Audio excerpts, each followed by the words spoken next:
I'm going to turn this music down a little bit, and this is probably not going to be a very long stream. I just did a little bit of research, and I discovered some things about the illustrious Photon, that some of which I quite really wasn't aware of, but so there's information regarding the makeup of a photon, and it says that photons do not have a rest mass. They don't have mass. That they're not actually a particle. They're more like something they're like this energy particle thing that it just shoots out. Like you have electrons, and you have the electrons form an atom of some kind. Maybe they're in a crystal or whatever, right?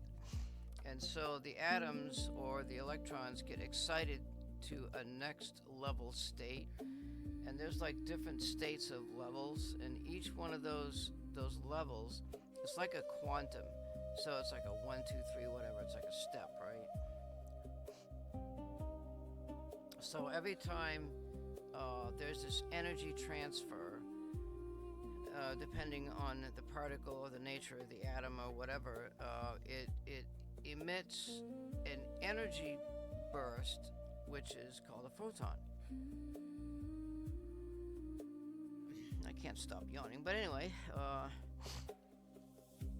so it doesn't really, like if something hits the atom, it doesn't convert the electron to a particle, like a particle photon. It doesn't send a photon out. It sends out this quanta of energy, and this energy can be affected by diffraction, which is kind of weird, and it kind of throws little wrenches in the curves and everything.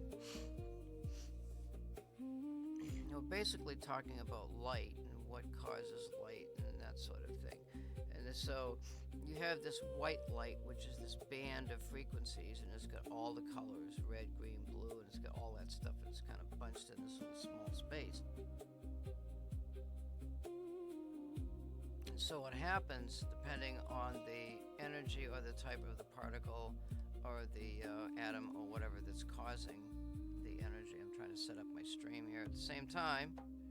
My computer's just really being slow. Oh, it's not online. Oh, it would probably cause an issue.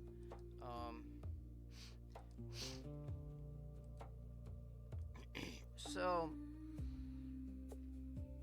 I can think, for me personally, I like to think of it as a particle. It's not really a particle. It's some kind of this energy thing. It's like an energy ball, right? Okay, so but it acts like a particle, and it acts like a wave. So in all actuality, it's like both or neither or whatever. But when the light beam gets to the end of its road, whatever information, whatever changes in states of energy happen previous, and going through slits and everything else, it collects all this information and it puts on a pattern on this, at the end it just stops, and then you get this pattern. And so the pattern kind of repeats itself.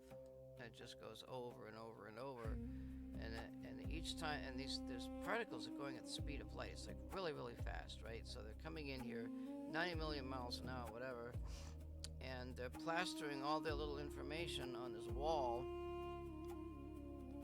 And so, that's kind of what happens. I don't know what is wrong with my computer over here. So I've done a lot of talk about it, and I've done some talk about it, but so I treat it as a particle because it's easier to think of as a particle, and then the particles all get together and they form this wave front, and they have this electric and magnetic potential and everything. And when the particle goes down the road, it doesn't go down straight. It actually goes in a spiral, and it's got the two magnetic, all that stuff is kind of rotating around one particle. Well, it actually turns out that there are groups of particles. So like maybe when you have this energy change in this atom and you've got this state change, it's not just one particle that jumps. It's a small bunch of particles. They all kind of jump at once, right? And then that creates what's called a group of particles. So every time that state change happens, you've got this group of particles outburst type of thing. And so that actually has a name for it, and it has a speed, and they call that group velocity, and they call the group velocity phase. And so the wave front, which goes up and down like this, they're calling it a phase velocity, and the other part is like they're kind of talking about it in a mechanical point of view, like it has X, Y, Z space and it travels through time. And so when I think of it, when I'm looking at the end result, there's a lot of things that happen. There's uncertainties, and there's a bunch of this stuff that happens between when the light source is sent out and it reflects off of some object and it goes into the detector. And so I have a beam that is a control beam, and that control beam compares with whatever I'm reflecting off of and trying to get noise out of. We talked all about that stuff. So it's not possible to take some kind of beam or something and change the energy state of something, unless if it's, you really can change something. Let's say maybe you got a liquid and you've got some chemicals in a liquid, and you put another chemical in and you change the energy state. It's kind of an interesting idea. The states you've got gas, liquid, solid type of thing, and there's this line, and there's the state diagram, and it shows in the middle of the state diagram, it's like a little trapezoid thing, and within that trapezoid thing is a region of chaos and instability. So you have this when you mix chemicals and stuff, and the chemicals, they might create a reaction, they might emit a little bit of heat, or and when that happens, maybe you've got these lines of colors that come out. So that's sort of like a chemistry test. That's like a calibration thing, maybe, or whatever. It's like a control setup. And then you're doing something else, and you're sending that beam into what's called the tuning cavity. The tuning cavity has its own little thing that it does, which it focuses. It sends the information from the control beam in this direction, and it sends the information from the object under test in this direction. And both of those beams come together at a focal point. Now, I don't think anything disastrous is going to happen, because I'm not using, gigawatts of power and stuff like that. What I'm looking for is noise, and so I can relate things like there's wave fronts and the constructive interference and destructive interference and all that kind of stuff. That's all the stuff that happens when it hits the mirror and goes through all this bunch of stuff, and then it goes into the camera. So there's things that happen. It could be a slit that happens, or the light goes through a slit, maybe at this point, and then when it goes through the camera, it hits a knife edge, and maybe we're looking at a slurring thing, but that's something different. But the knife edge could also have another interesting property, just one edge where the information comes through as something visual, as light information. So it's possible to use that as a means of converting that to electrical, but that's just a here nor there. So the photon itself, if I think of it as a particle and it does certain things, it doesn't really matter how you think of what this photon is. It's more like an energy state change. So you've got these different materials, but the problem is, like, I've got different crystals and stuff, okay? So I'm going to put the light through the crystal. And, my thinking is that no matter what I do, it's just going to emit the color spectrum of that crystal. And whether or not there's a chance for anomalous noise coming out of the crystal when the light enters into the crystal and it bounces back and forth and that kind of thing. Or we take the crystal and put it inside the tuning cavity where the two light beams focus together, and you put the crystal inside where that tuning cavity is. And then you're actually looking, when you're looking at that focal point, you can see it in the camera, and that focal point may have points of infinity and instability and that kind of thing when you move the lens back and forth ever so slightly.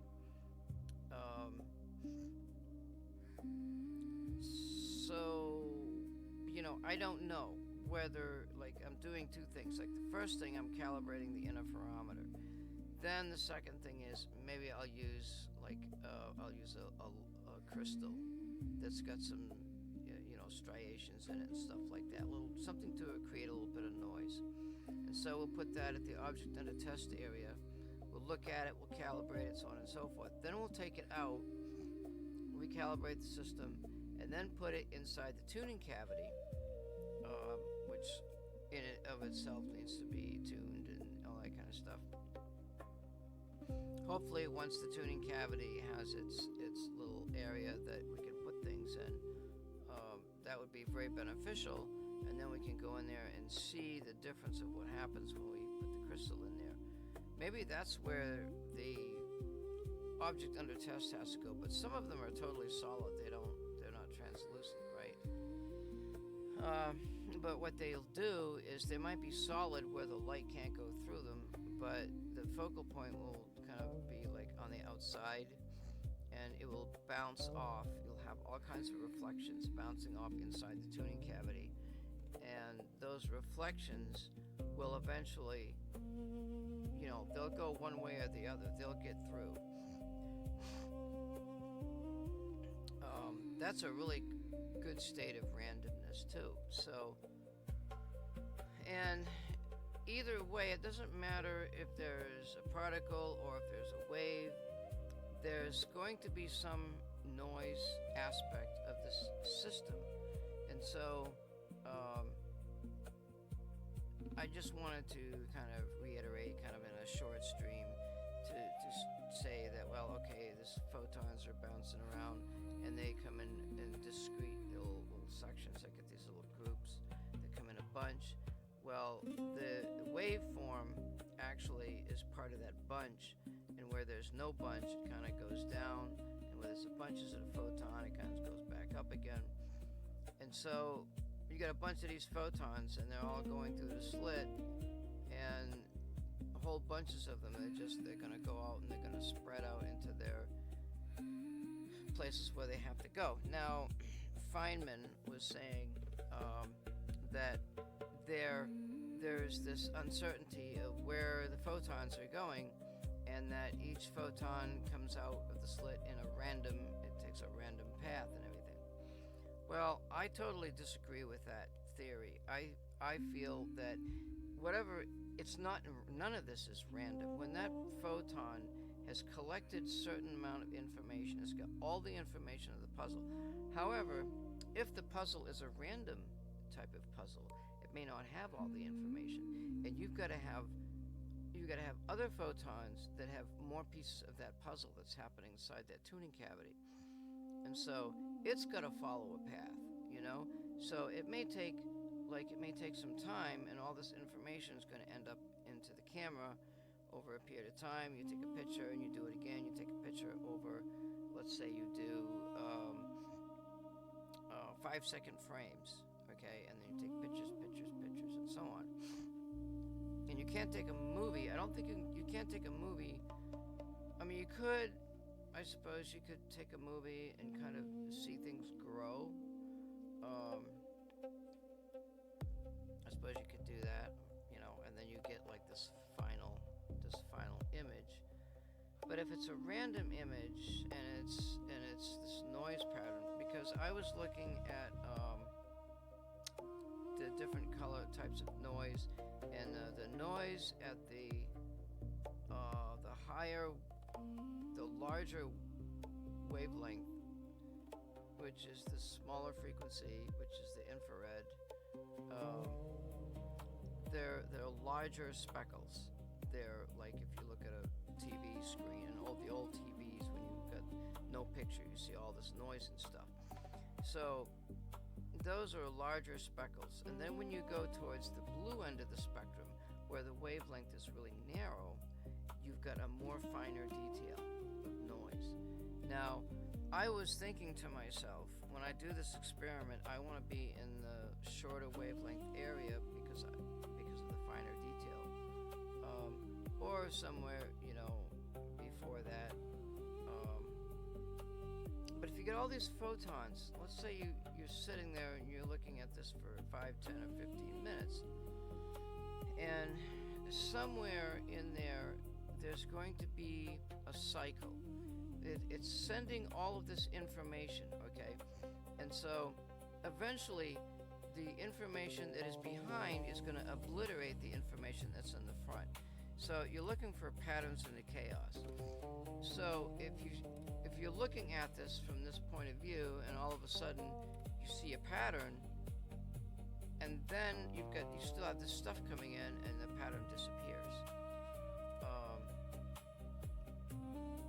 And so maybe there's a time frame.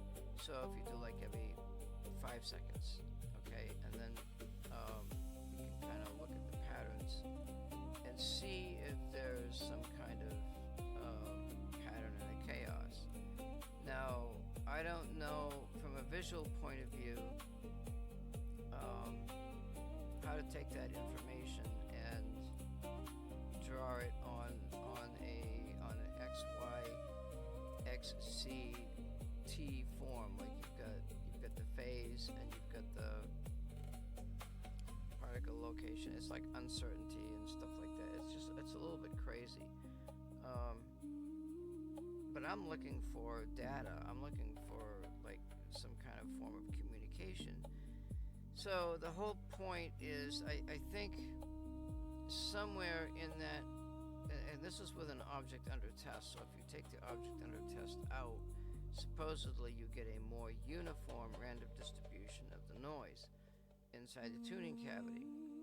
And then you go through each of the colors, and you can, you get your control signals, and then you can go back and you compare the two signals, and then you've got a better chance of seeing more of the pattern coming out. So either way, maybe there's a random distribution when you put a crystal in the tuning cavity, and all of a sudden, you got some stuff happening. Now you've created a randomness, but my thinking is somehow, depending on the type of randomness, the entities from other dimensions will see this because they're looking for the same thing. And the simple thought of doing this experiment is going to relate that thought somewhere else in this other universe, theoretically. And maybe that information is just sitting out there, and we just have to kind of look around and say, hey, there's a picture here. How would they store that information? How would you can receive it, but if you have all of the information coming in at a certain band, a certain bandwidth, and you're using a certain type of object under test, no matter what it is, then there's going to be some kind of a picture, and you get that picture stored on your computer. But if you go back and take that picture and then try to transmit it into the waveform and see if you can duplicate that waveform, and it goes into this mix of chaos soup is what I call it. And then somehow you already have the timing, and you've got the randomness, and now what you're doing is you're feeding back the randomness, not the random information that you picked off. And so theoretically that's going to create a feedback loop, and that's going to amplify the non-random information that's hidden in this random soup of stuff. So the question would be how a photon is able to do this. And let's say if you've got, let's say you have, let me think. Let's say if you've got a vial of mineral oil, and you're focusing on this vial, and of course you're going to use Pyrex to put the mineral oil in, because the Pyrex has the very same diffraction type of number as the mineral oil, so it's going to be like almost invisible. And so you're looking at this mineral oil, and it's not really doing anything. So then you do something to cause some form of energy inside the mineral oil. Maybe you're going to combine another chemical on the top, and this chemical is going to filter down through the mineral oil, and it's going to start creating a noise effect. And I made this discovery using oil and water, and it's rather interesting. There's some interesting things happening in there.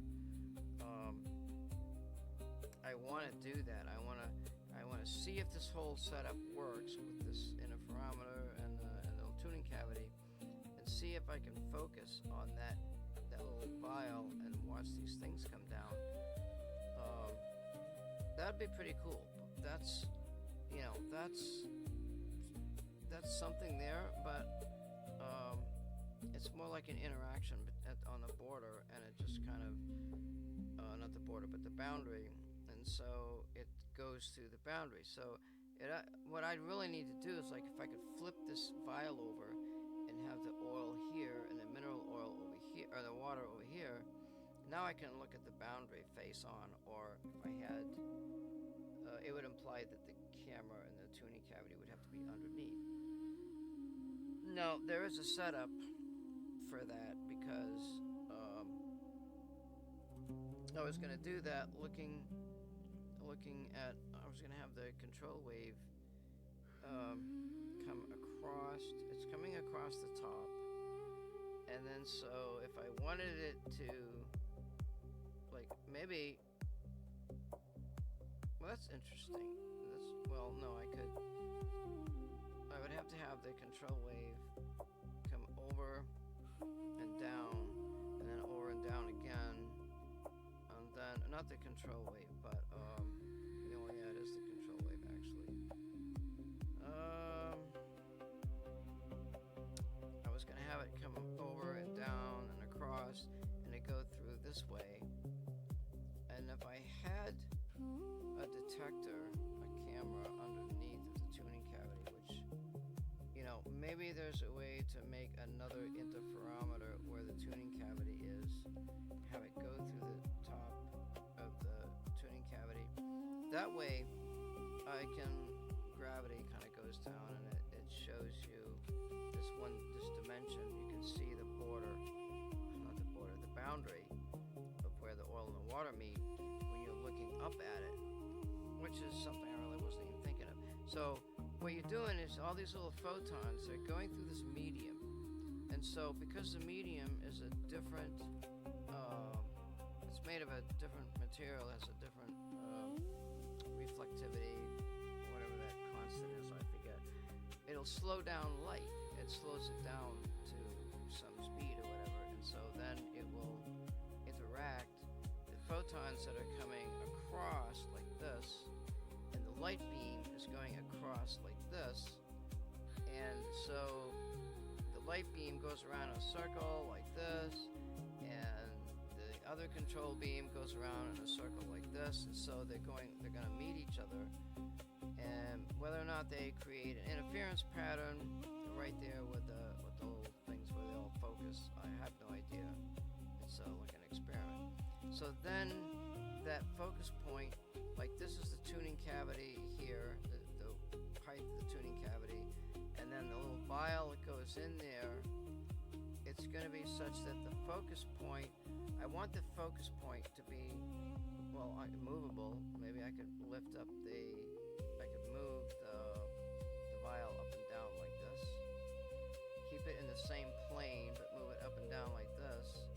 And find out, maybe there's something in there, and there's another effect too. There, you can do like a piezoelectric effect and put in a very high ultrasonic frequency on both sides of this thing. You're supposed to use a certain type of glass and whatever, and if you do it the wrong way or whatever, the glass can break and stuff can go everywhere. It makes a mess and that kind of thing. And that's called the floating bubble thing, whatever. And you're actually using a lot of current to go through there. I'm not interested in doing that. But the idea of resonance, of resonating something in this fluid, it's possible. It would be a lower frequency, right? And so the resonance would be, it might be back and forth like this. It may follow the wave, it may follow the waveform.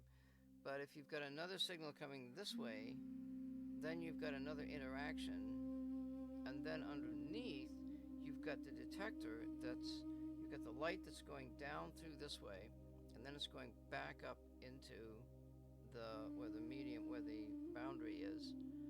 And that boundary area, it's going to be interesting if I can do something with the light beams going in both directions, move the vial up and down so that the boundary is being affected by both light beams. And it's a complicated process, and the whole idea of looking for a needle in a haystack with this thing is, I think it's possible. I've had signs, I've seen things, and just walking around and work and stuff like that, I've seen different things, and they've been kind of leading me to say, hey, you're on the right track, do this, go ahead and make a little topic, a stream about something, and maybe something will come up. And it's kind of weird. It's like brainstorming. So they're not particles. They're not these little particle things that go through here. They're these energy states. And the other thing that they were saying is that they don't take up space. So they're like this wave front in a particle, and all these particles are bunching around, and they're creating this wave front. This wave front is energy. This is all energy. And so the light that goes through here is energy, and the light that goes in the other directions, you're all trying to create some interference. You want to create something at a singularity area, which is actually kind of like a circle area. It's actually the boundary layer between two different, I don't know why I want to call it diffraction. I don't know what the term is. It's I can't even remember. It's if you have a piece of glass and the light goes through and it kind of bends a little bit and whatever. And so the other thing is they say, okay, light slows down. Well, so it actually doesn't really slow down when it hits this thing.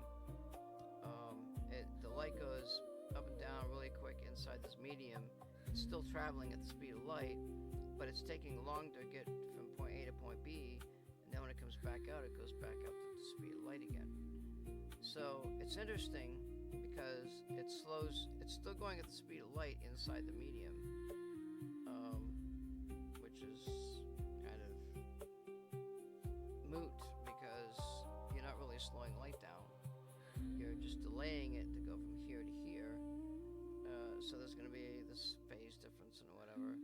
Or maybe the group functions, the groups of the photons going through the medium are going to start dispersing all over the place. And then when you come out, when it comes out, maybe there's not going to be, or maybe they actually do. I think they bunch up at the end and then they come out in bunches too. So who knows? Yeah, so that's that little topic about photons. And there's some equations you can kind of relate to the mass of a photon, but it doesn't really apply because I guess they're not actually a particle. so it's like, and it's if it's information and it's energy, that's even better.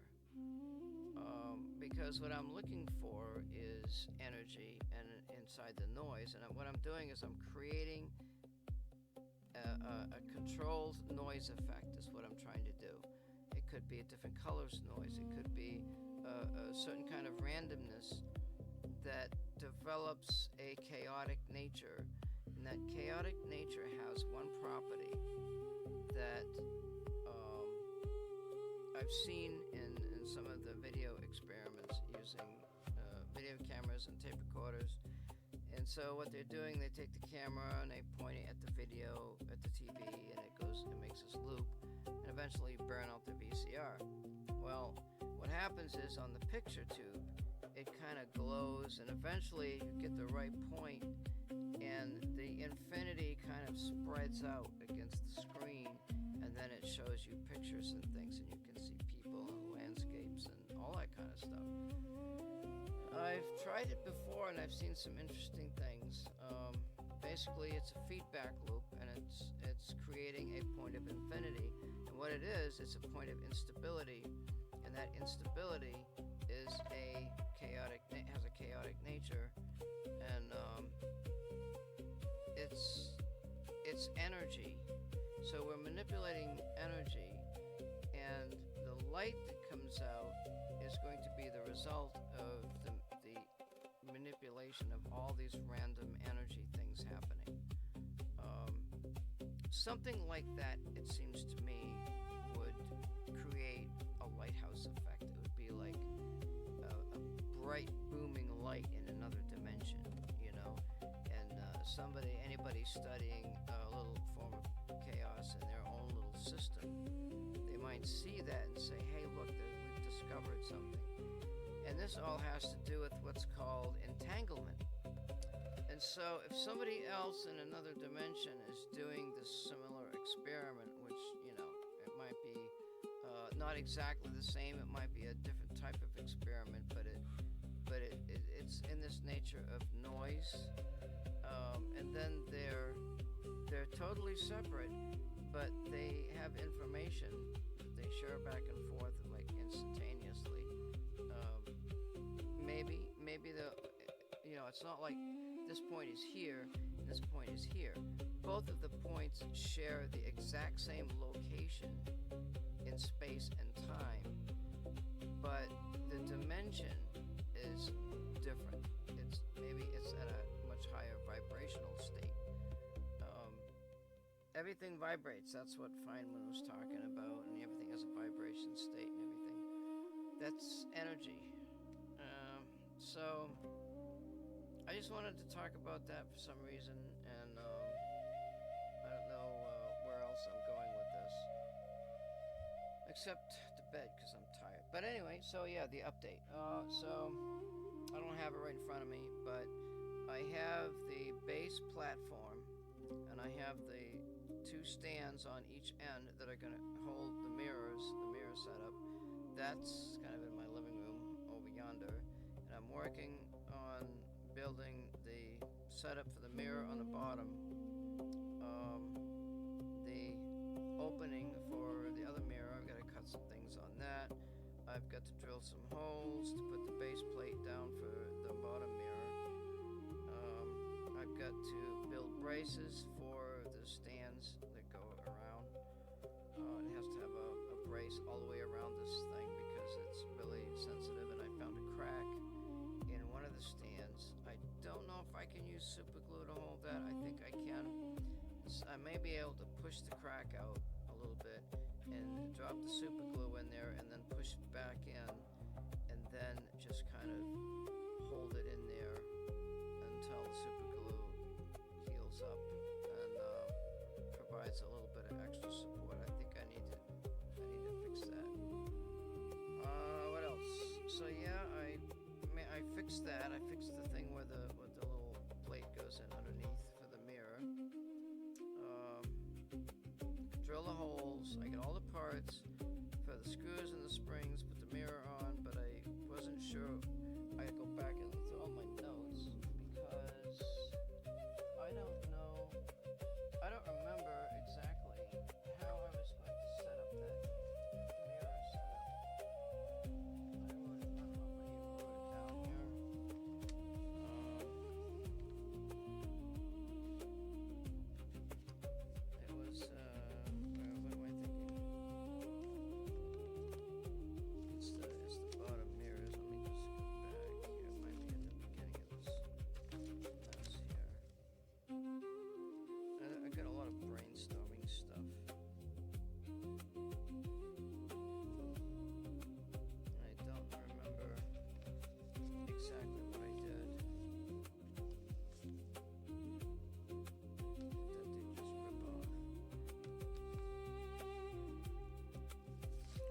space for everything. I can make the holes for the springs, but something just seemed a bit out of place in this little spring mechanism for this mirrors. This is not. That's the tuning cavity stuff. It's not easy by no means, let me tell you.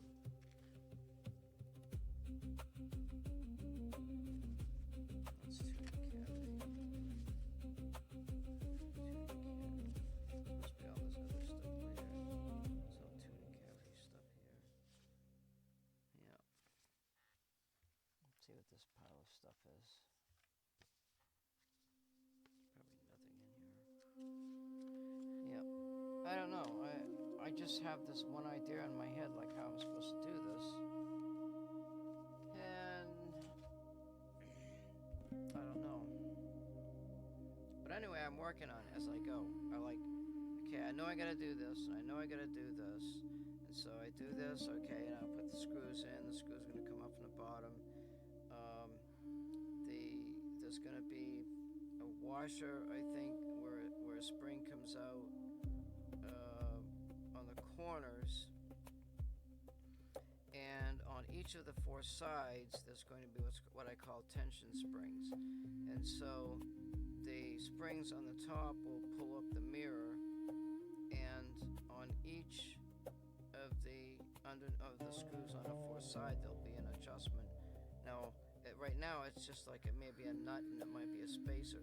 And so what I want to do is I want to make like a little gear thing, so I can get in there and I can turn that nut, and it'll move the mirror up and down on each of the four sides. That's how I align the mirror on the bottom. But I didn't, I was thinking I was going to just use the screw or something to lift it up. I don't know what I was thinking. But that top screw, when it comes up here, and then the mirror's like here, there's a space there where a spring has to come down and lift. It's going to lift up, so like the springs on the bottom won't have any tension. And so then the spring on the top is going to have a lot of tension. And so it's going to pull up that mirror, so the tension between all the springs is equal.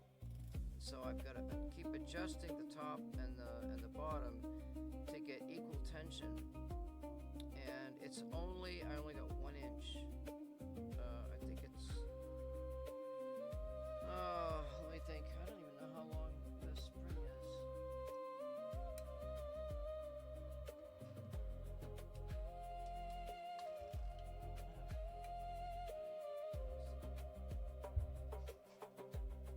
So like this is the actual spring. It's like this. This is the long part of the spring. So I cut it in half and I cut it in half again.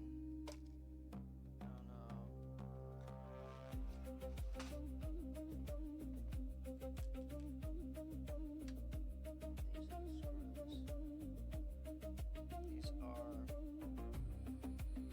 they're called 440 screws.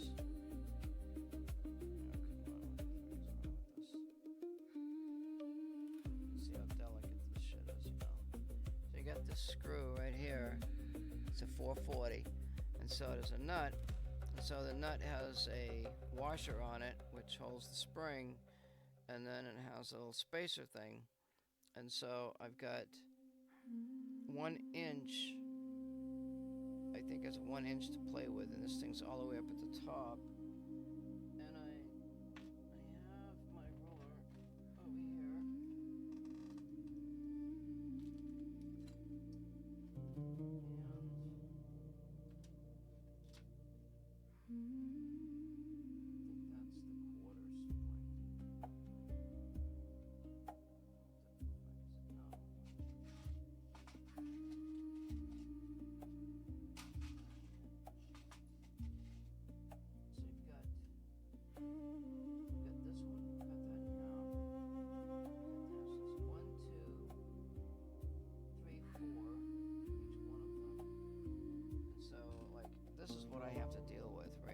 This little spring right here, and so the length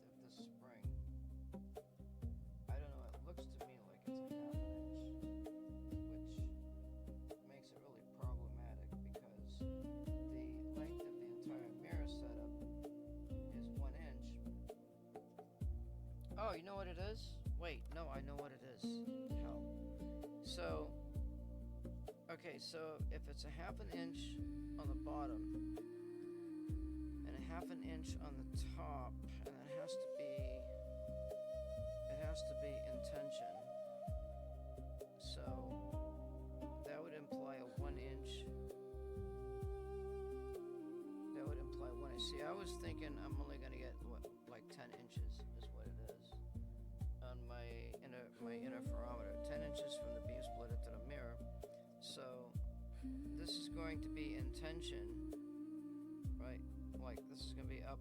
If this is up 1 inch, and the bottom is 1/2 inch, and I've got an inch to play with, right? So I think,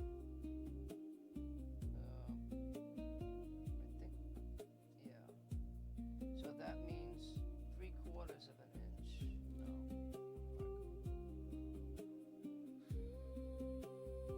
Yeah, so the tension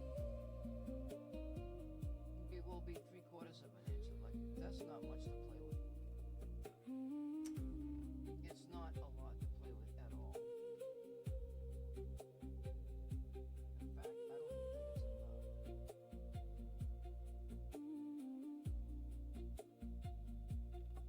Might be. I wish I had more tension though, because more tension gives me. Well, maybe less tension. I don't know. You know, I have to do a test. Yeah, I could do a test. Because the screw itself. What did I do with it? The screw itself is only 1.5 inches.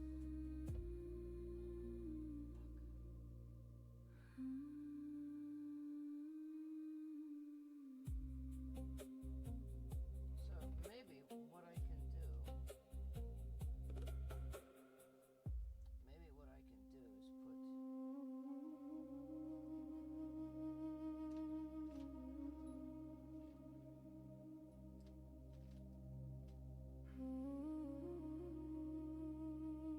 see, this is the washer. And the washer fits over the spring like this, and I could even make a plastic washer, which might be a good idea. If I made a plastic washer, I could set this right at the very top. Okay, and then I can drill a hole through the plastic washer, and it lines up with the mirror holder. But I've got to have space, because if I don't have a space, I can't get my fucking fingers in there to make the adjustment. And that's why I wanted something wider to be able to turn that screw, and then I can bring the screw down, and it brings it down.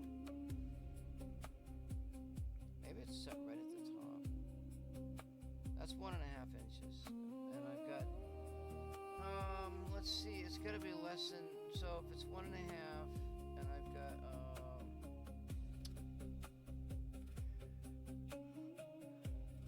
I think I have 3 inches. No. From the beam splitter to the top, I planned 2 inches. So 2 inches, and then 1.5 inch. And this has got to go through the metal. Yeah, that's that 1/2 inch. But that's not. Yeah, I don't think so. That's less than 1/2 inch. So then, if this is set at 1.5, which is its maximum, and then I'm taking that one spring and bringing it up at 1 inch. Yeah, it just seems like it's gonna work, because I was thinking I have 2 springs. I was thinking I have a spring at the top and a spring at the bottom, and the mirror is in the middle. Okay, so the mirror's in the middle, and I've got tension think that's going to work. I think the spring has to be all the way on the top. Oh, it doesn't even matter. Or does it? Yeah, it does. Because what I'm doing is I'm giving myself the allowance of using more spring. So I got springs on the sides, right? So they're half an inch. So if I bring that up a little over 1 inch, which is about what my limit is, I can do that.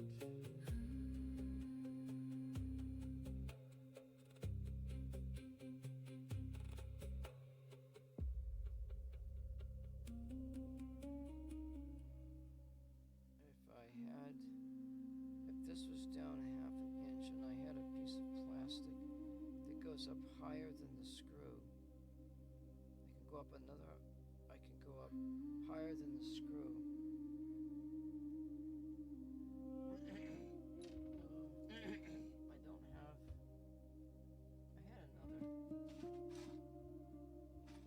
spacer here. Let me see. Does this fit? I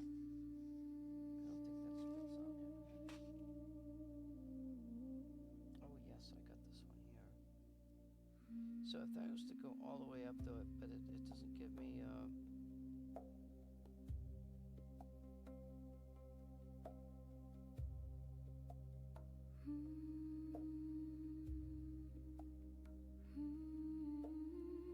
it's like 1 inch here. This goes up higher.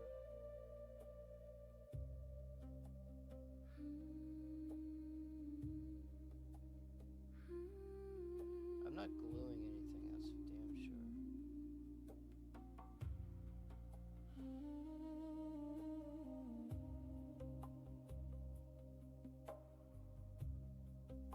So there's this here, and then there's, let me see if I can do this here.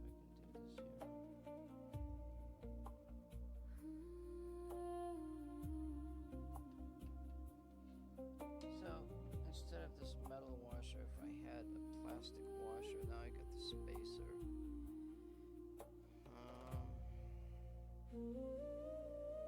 See, the spacer is so that I can get in there and adjust it on the bottom.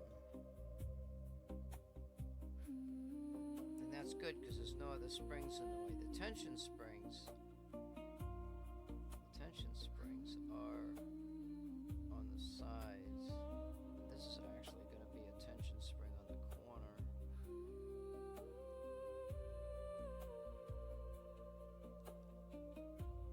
And this is already going to be in tension.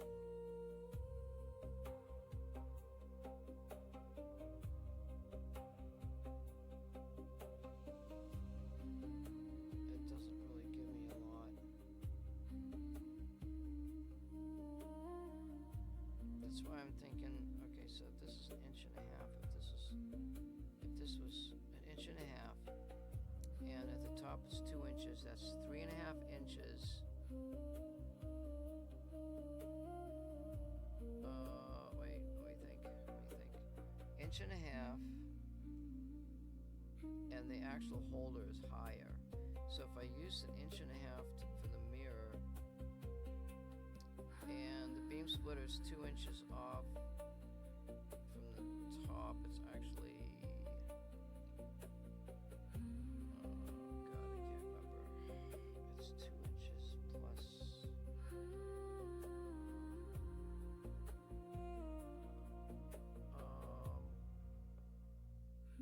3.5 inches from the top. So 15 subtract 3.5 is 11.5.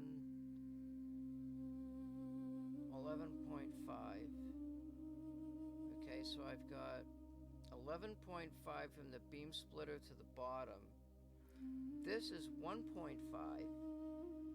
Okay, so 11.5 minus 1.5 gives me 10 inches from the beam splitter to the mirror. That's what I got. I have to be able to adjust this mirror, right?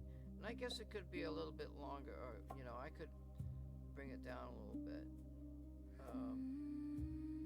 But somehow there's got to be this spacer, this I don't know why I put this metal thing in here, honestly, because I can't really drill through that, and it's all floppy and everything. And then if the spring is tensioned like this, it's going to hold that washer down, which really doesn't matter because I can adjust that screw. But if there's tension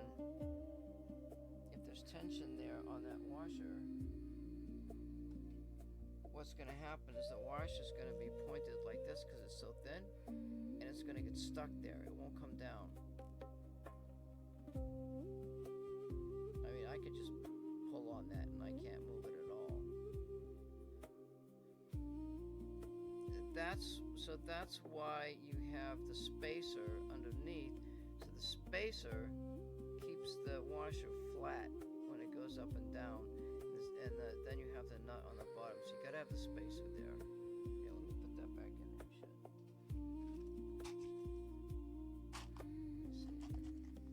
This is my little update discussion on building this thing. So put the spacer back on the screw here, and then put the washer in here, and then now let's see if, yeah, you know what I need to do?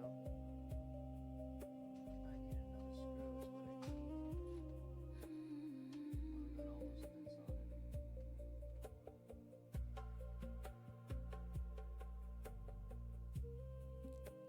Alright, now let's see what happens here. So if I force the spacer underneath the washer, wait, let's see. That's really not good. Oh, you know what I was thinking? Wait, no, what's that? Maybe I've got to have the nut on top as well. I've got to have a nut on top of this as well, I think.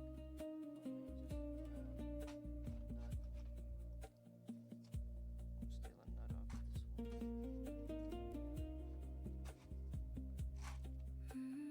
This is what I've been working on for like almost a week now.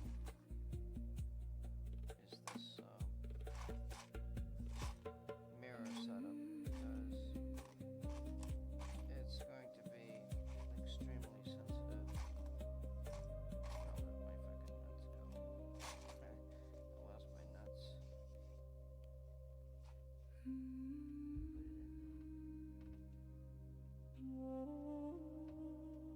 in.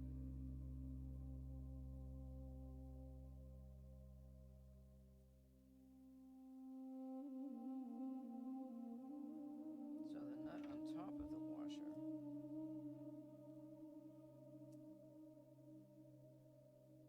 Man, these things are like really small. I'm glad I got the dexterity in my hands. What the fuck is wrong with you now?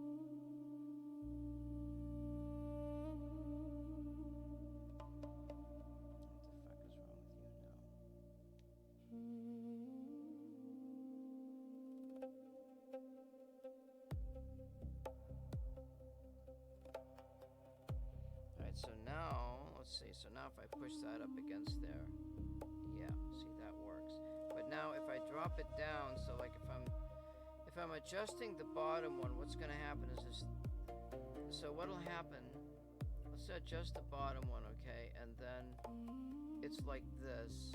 Let's say it doesn't come down any further. Then what I'll have to do is I'll have to readjust the top one, and then the top one's gonna bring it back up again. You know, then it's a matter of playing with both of those, I think. And that way I've got this,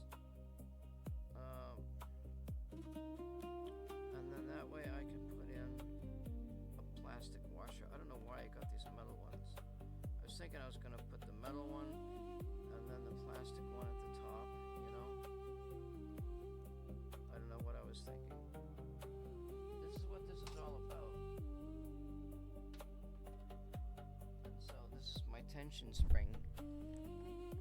Yeah, yeah, yeah, yeah, yeah, yeah, yeah, yeah, yeah. Yeah, look at this. I found some other springs, but these are not really tension springs. These are like compression springs. This one here, you can't even see it. So this one is a compression spring, and so you would want to put something that sits on top, you know, like that. I don't have that. All I have is a solid base for the mirrors, and then springs will come down and they will support the mirror itself. But yeah,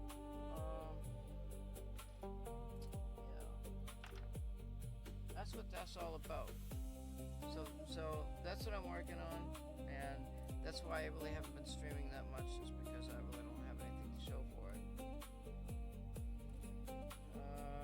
What else am I thinking? I've got the design for the threaded rods. The rods are going to go across. They're going to have springs, and the mirror holders, I've got to drill the holes to the mirror holders. I've got to find out what the weight is. I don't have my front surface mirrors yet, and so when I get those and I put all that stuff together, it's going to have a certain weight, and then I want to take it apart and put something else in there that it's a cheaper mirror, so that I can adjust, I can set up my springs for the rods. It's like this is the threaded rod right here. And so the mirrors are going to be held on by springs down here at the bottom. Is going to be mirror number 1, like this, and mirror number 2, like this, and there's going to be 2 rods at the top and 4 rods at the bottom. 2 rods are going to, I think I changed my mind on that though. I think the 2 rods are going to be used to adjust this mirror, which honestly it seems like I could do that, make a coarse adjustment with this and not have to fine tune it. The one over here though is going to have the grading, and I was thinking, I think I'm going to use the rods going down for the grading. So the grading's like this, and it's going to be locked over here against the wall on this side, and so these 2 over here will be locked at the top. Wait, let me think about this. So the grading has to be able to, you have to be able to turn it like this. Okay, so what happens is the light beam goes into the grading, and so when the grading turns like this, it shifts the color on the beam splitter, which is down here in the bottom. So there's that adjustment. Now if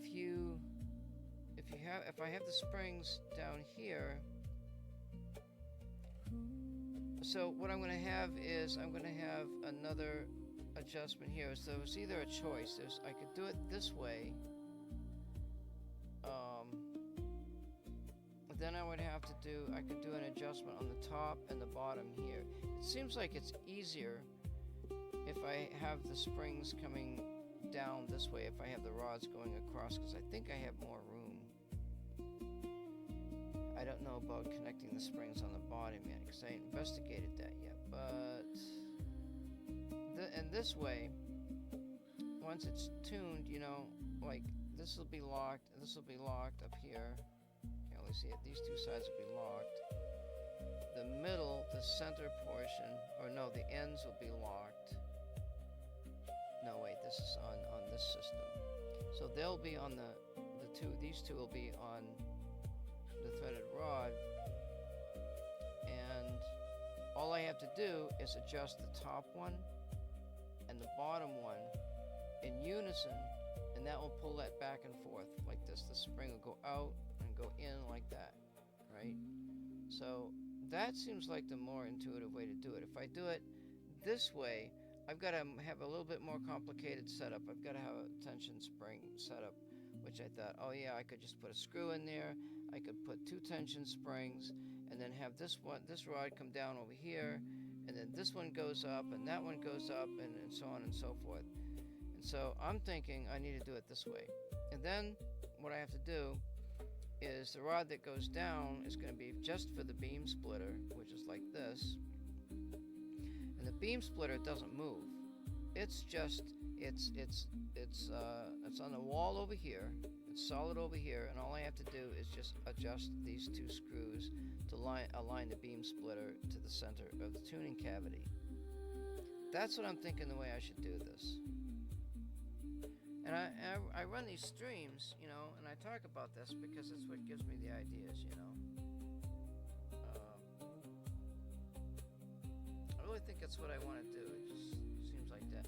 But now, like over here, so what's going to happen is those adjustments, once this setup is like, it's going to be like over there, the whole unit.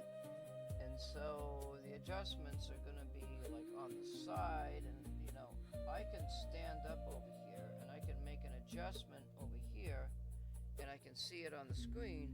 Whereas if I was over here and I'm trying to make an adjustment like this, like I have no room on this side, you know, it seems like there's more space, and the camera's like going to be over on this side and it goes across and so on and so forth. Yeah, I think that's what I want to do. I think it's a good idea. And that way I just think it's better. The only problem I got now is I've noticed that my rods, they're not perfectly straight. And, you know, some of them got bent out of shape, and I don't know what happened. But yeah. And you know what else I could do? Just, you know, just for funsies. I want to do something. Let's see.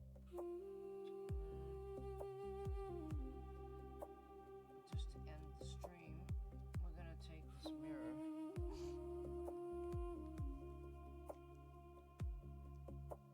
Let's use the big one. Use the big phone. This thing's all whacked out of shape here. So if I take this mirror, I'm going to move this microphone. I'm going to put the mirror in front of the camera, okay? Actually, I don't know exactly how this is going to work. Well, let's find out.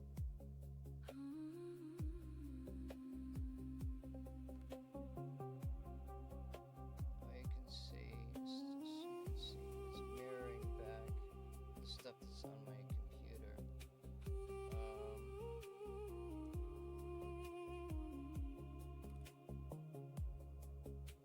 What am I missing here? I'm missing something. It's a makeup mirror. Yeah. That doesn't matter. Most of my stuff that I'm building is made from recycled plastic from printers. And I had a large toy that I tore apart, which evidently it didn't quite get used. I thought I was going to use this for a stand, but evidently it wasn't long enough. The one I got works better. I spent a week fabricating all that stuff. And so inside of these little things, you have these little.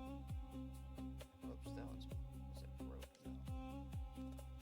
You have these things right here, and so you've got these little holes and a little knobby thing, and it's got these little fins on it.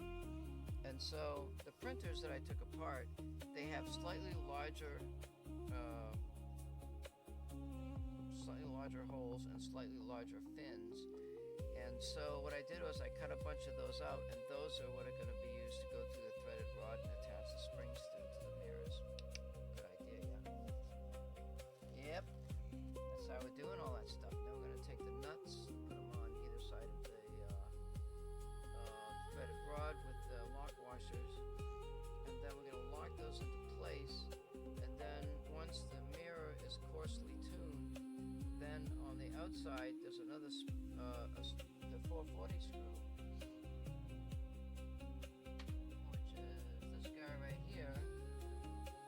It's going to go through a wall. There's going to be a wall there, and that's going to go through the wall.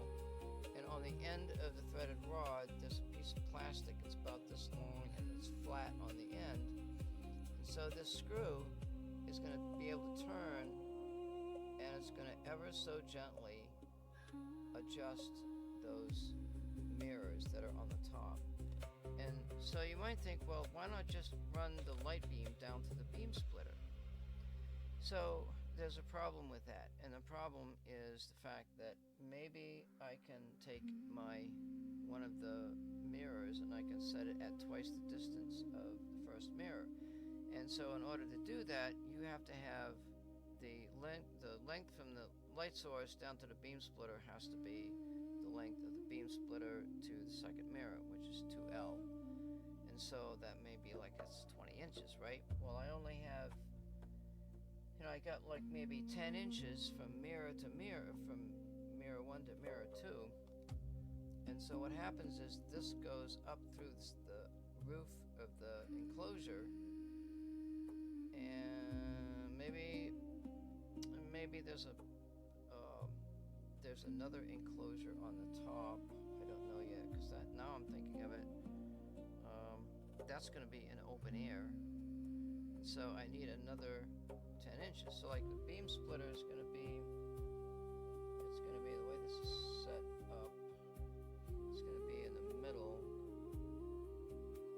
So it's going to be like, no, it's going to be like this. And the first mirror is going to be over on the end, like so, and that's going to come down. No, wait, that's not right. It's over on this side. So that means the beam splitter is like this. This is like this. This is like this. That's 10 inches. This goes up to the top. And I'm thinking, so that would imply another mirror that's like this. So I have to go from here over to the light source, which is another 8 inches. And so maybe I've got to make a platform on the top for the light source to go in, and then maybe I can make it such that the top where the light source comes in is going to be in a sealed container, and that's all sealed and whatever. Maybe that can slide back and forth on a track. Let's see. Okay, so if this is 10 inches, I mean I need 10 inches to the light source. So that would imply this. I don't want to move those mirrors, It's like once I set the mirrors, but that's going to be like 8 inches, and then another 2 inches from here to the light source. So I got to be 8 inches, and maybe that'll work. And then if I need to go the extra 10 inches, I got more room on the top. I can just put a mirror. Oh wait, I know what I need to do. So like maybe 6.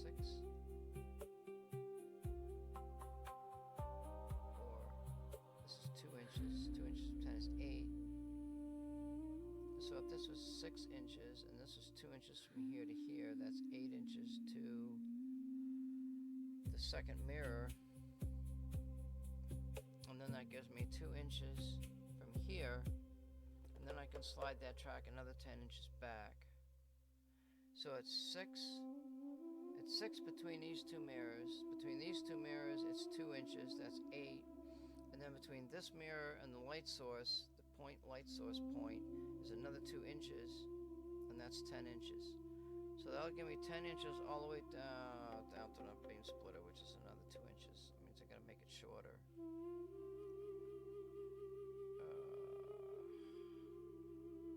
So that'd be like 4 inches. So it's 2, 6, 8, and 10. And then the other 10 moves this light source. So that's 2 inches. I don't know what that length is. I could just write that down on a diagram, you know what? Let's do that. Let's just grab a paper here. Grab one of my totally disorganized papers. Yeah, because I know what I'm doing here. I'm thinking I want this extra 10 inches. I want to see what happens when I lengthen that mirror number 2. It has something to do with the fringes. I mean,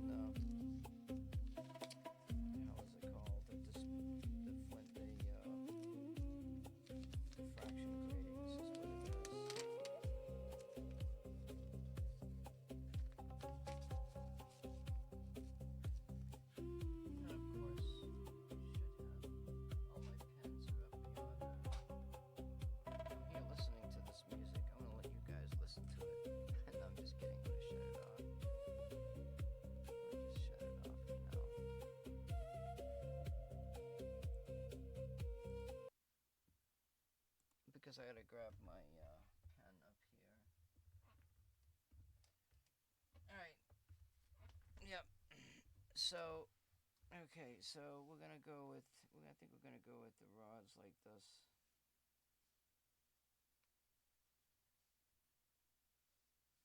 And so that goes this way. And then this one goes this way.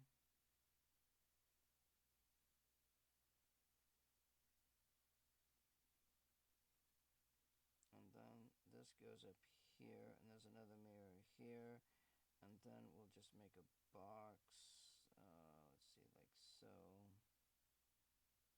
with a hole in the middle.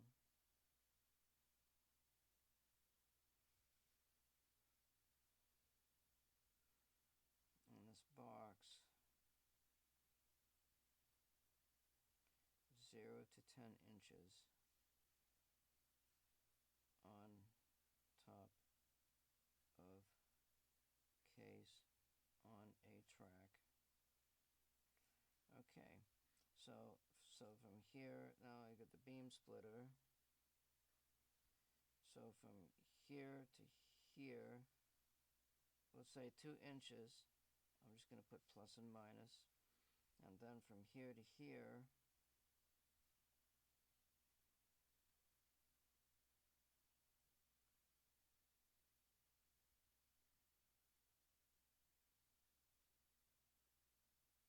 that's 4 inches.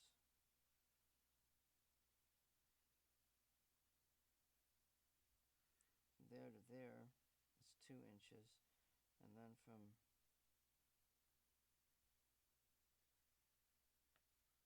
there to there is 2 inches.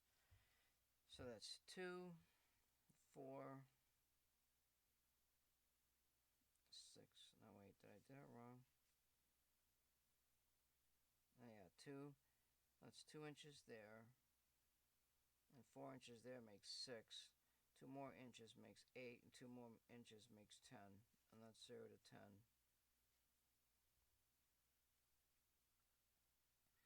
And that's a first surface mirror. And I only have 4 first surface, well, I got 6 first surface mirrors. And I wanted to do something with the other thing, but it says 1. There's 1, 2, 3. That leaves me 1 first surface mirror left. And I'll just figure out, this would be the most important part.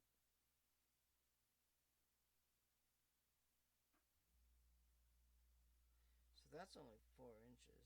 So, and this is 2 inches here.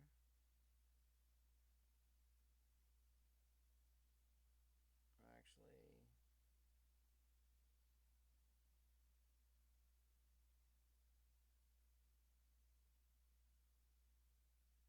so if that's 1.5 inches there and 4 inches there, that's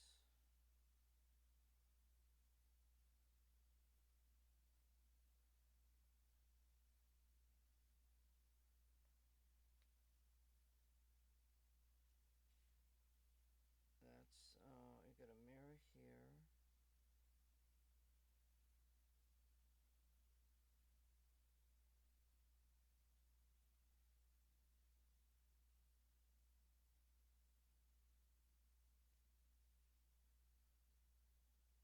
Oh, that's to the wall.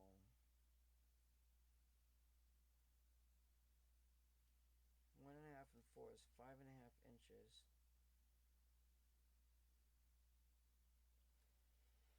From there, the total length of the case is 15, so that's 5.5, so that's going to be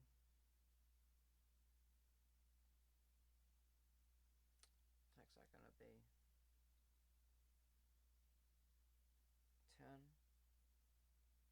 9.5.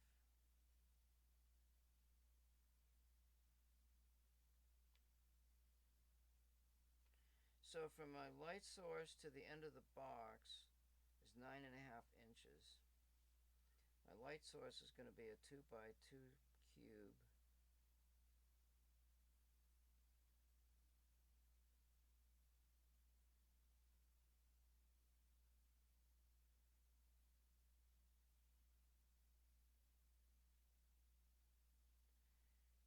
so I'm going to need a 1/2 inch.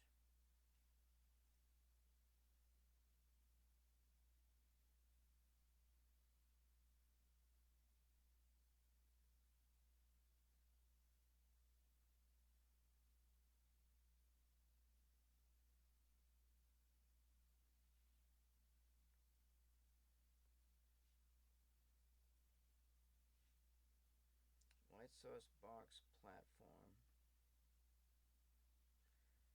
It's got to be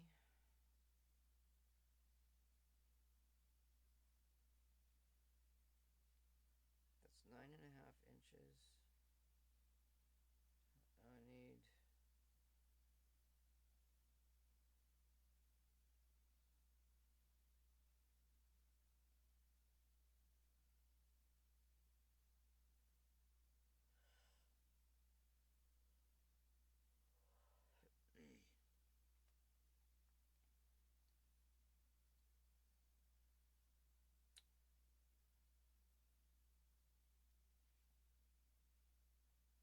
half an inch. This is a 1/2 inch. So it's 2.5 inches to the light source. Ooh.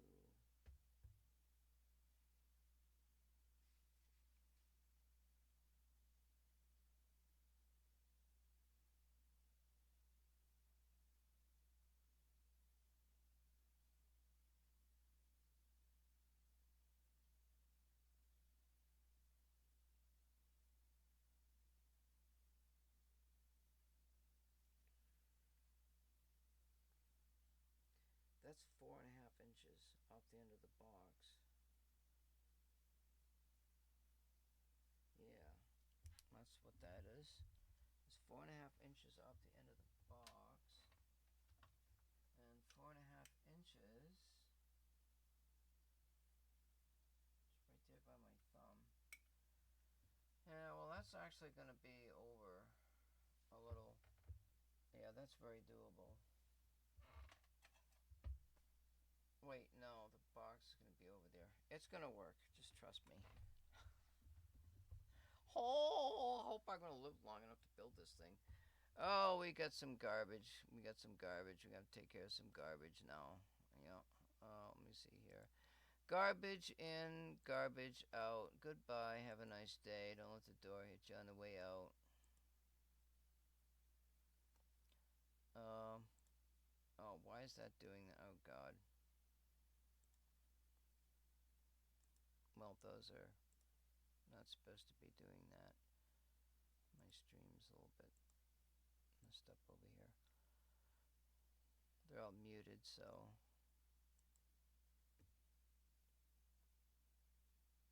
Okay, it's telling me my stream is lost.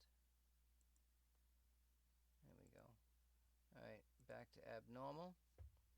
So I talked about the photons, really no big deal. It's not like, you know, I really don't care that much what happens between when the photon comes out of the energy source and the photon hits the beam splitter and it goes down the line, it does its thing, it comes back and goes into the camera and the detector.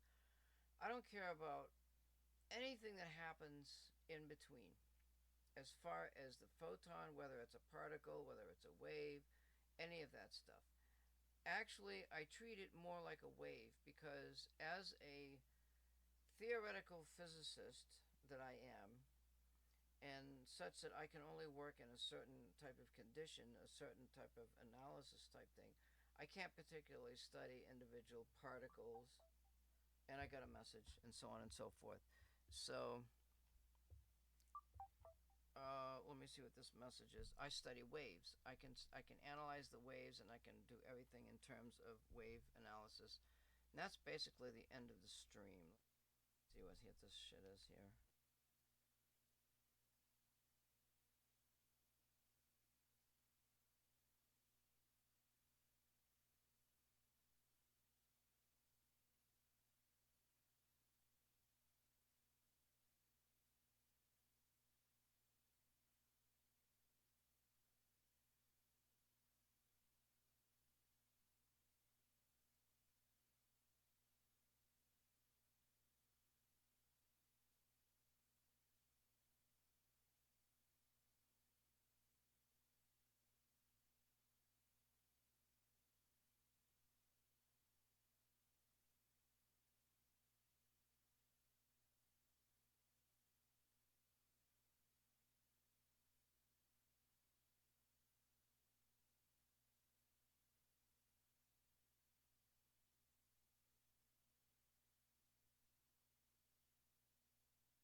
Okay, well, it seems as though I have a job to do tomorrow morning.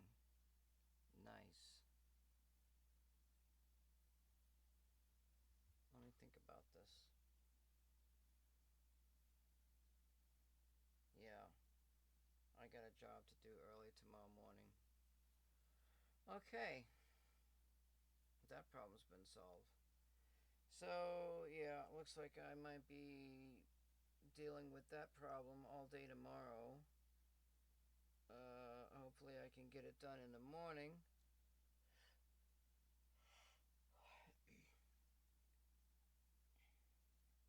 Yeah, I think it's easier to do it, to run those rods across.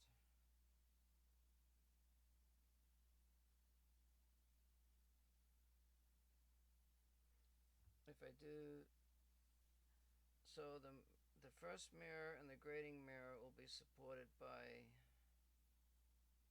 two rods from the top, versus the grating mirror and the beam splitter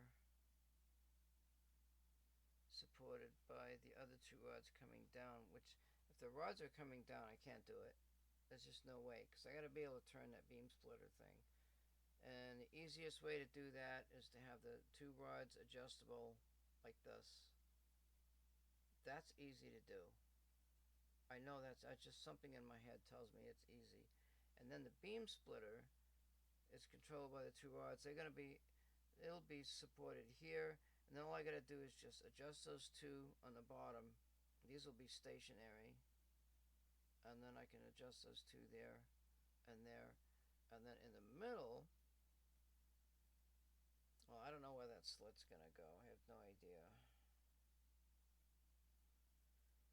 Yeah, that's the story. That's my update. So I am making progress. It's a bit slow, and now I've got to do a long trip tomorrow, and hopefully I can get that done if I end up all the way down there for nothing, or I could go down at night. I'd rather just do it, whatever, do it tomorrow, get it done. So I'm trying to think. So I got to build. I have to design an extension for the light source. That's definitely going to happen. So I got that 4.5 inches off the end of the box. Oh, you know what would have been nice? I already cut the top. I cut the top of the box to fit the top of the box. It would have been nice if I could. Well, the other problem. Okay, actually, you know what? I think this is going to work, because that way I only need the one hole in the top of the box, and I think it's going to go lengthwise, because if it hits this mirror like this, and then it hits this mirror like this, when it hits the beam splitter, no, it's going to be like this, so it has to be like this, right?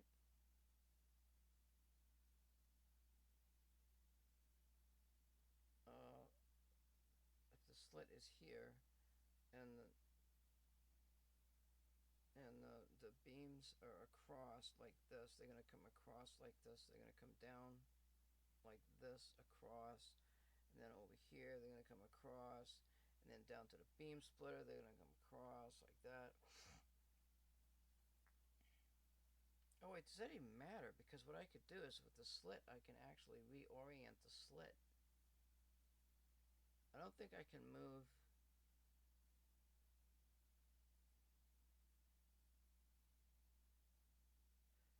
I don't think I can move the slit. If the slit is moved,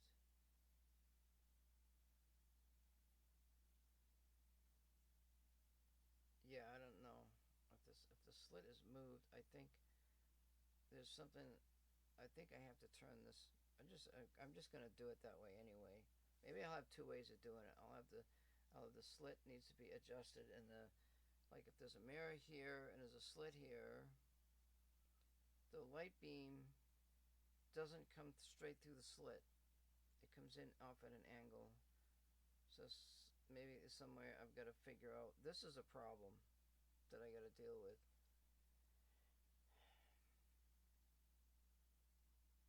I think I should just deal with it. I should get the thing built, get the middle part built, and get the top part. I got the whole top part, and then cut the hole in the top part.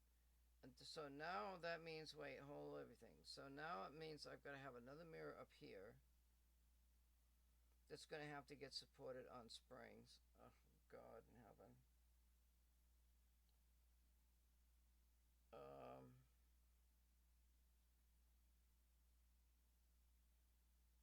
I'm having this really bad deja vu about doing this, which is really, really weird.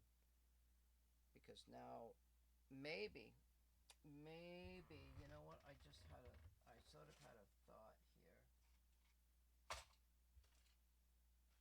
Where did that go to? I got these compression springs, but I don't know.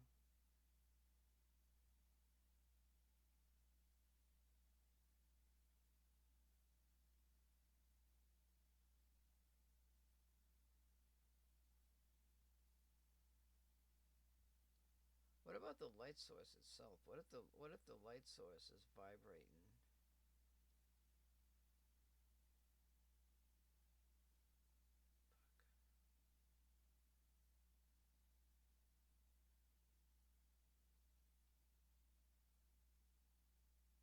See, otherwise I'd have to set, if I got 2 inches there and I need 10 inches, that's 6 inches here versus 4 inches. I'd have to make another hole and then run the light beam. Yeah. So if I cut this in half, I could use an LED. I could start out with LEDs, which is really, it doesn't have no weight to it. But the enclosure for the light source, I got another light source that's kind of different.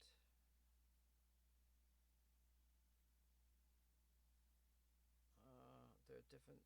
I've got all kinds of different light sources. They got filters.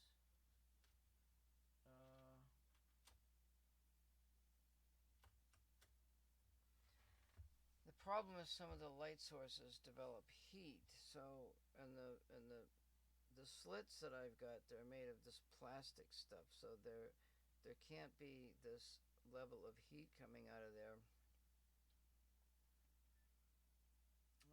I don't know what to do about that situation unless if I use a light source that doesn't have any heat. Or I could put the light source, it's gonna, the ones that put out heat are actually very bright, so those ones I could probably put back on the end.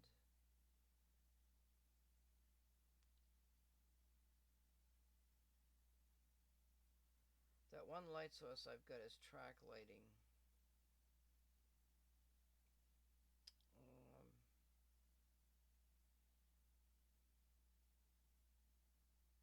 And that's built into the ceramic. And the other thing is about heating up the mirror. Like, okay, so if this ceramic piece was on the end somehow, and I moved this,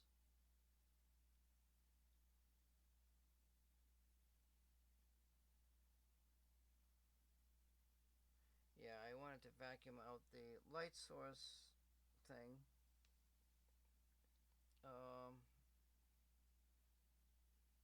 If I have a box for the light source, and then it goes into the pinhole, and then it goes into the slit. I may have to monitor the temperature of something. Maybe I can. So this thing's going to be cooled with the Peltier cooling. So I think the coolers are going to be on the top, and there's going to be fins on the bottom, and the cool air is going to drift down towards the bottom, and somehow I don't know how to equalize the temperature in this thing. There's going to be That's going to be a whole other project in and of itself. So there might be a fan that initially it circulates the air inside, okay, and then the cooling thing goes off, and then the air settles down to a certain temperature. Then there's a feedback cycle system, a whole system I got to develop. God Almighty heaven, and then that really doesn't have to be that cold. But the electronics, they're going to be in a more enclosed kind of a case, and that will have its own Peltier cooling. That will be in the dark area. That's a different section.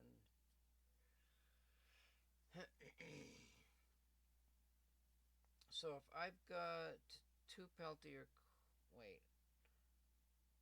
two Peltier coolers. Wait, why don't I just use? Seems like I could use one of them. Two would make it a lot easier. If I had two Peltier coolers on the top. But I wonder about that, you know? I don't know how to do that. What am I supposed to do? Uh,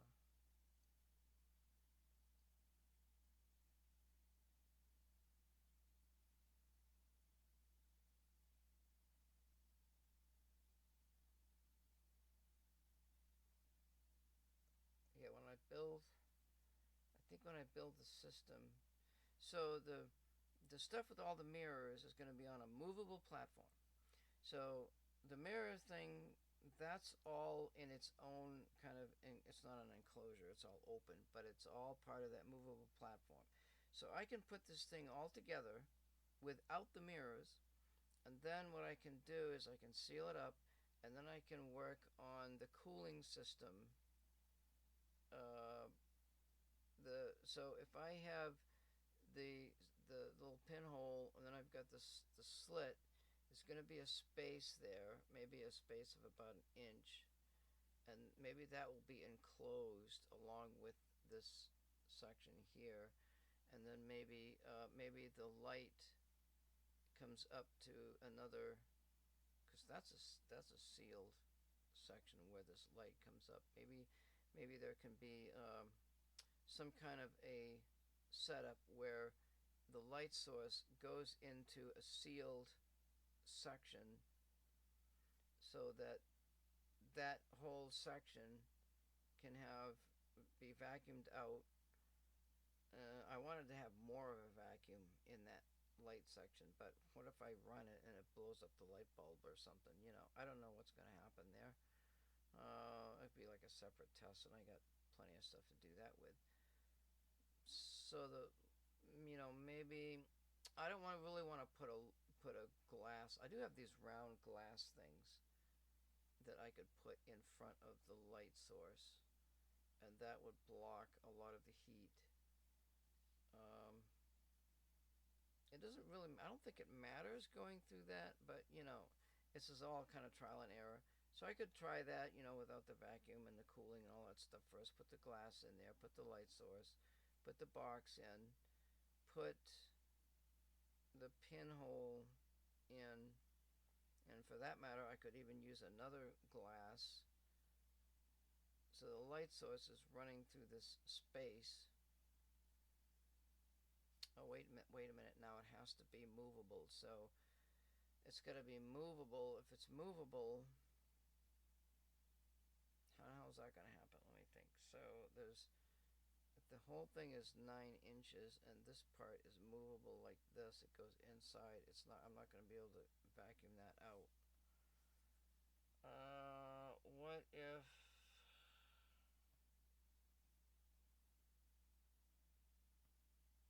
Let's see. How am I going to do that? If I have the box with the pinhole and it's movable, and I want this vacuum out all the way to maybe all the way to the mirror and part of the track on the top.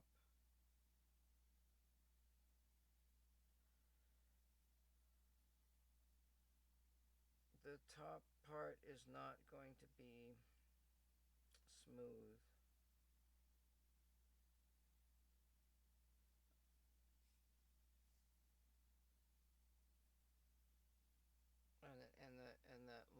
source has to be like, if I had the, this is crazy, the compression springs and everything, like all of this has to be on some kind of a platform where the vibrations can't get in there and screw this up. I don't know. I don't know if the light source matters, but still, if the light source is moving like this, yeah, that's gonna matter. What else? So,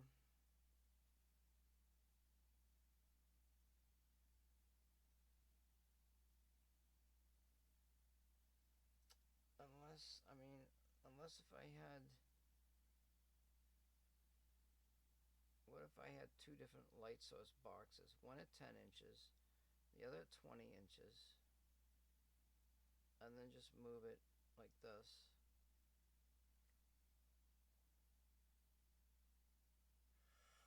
I don't know.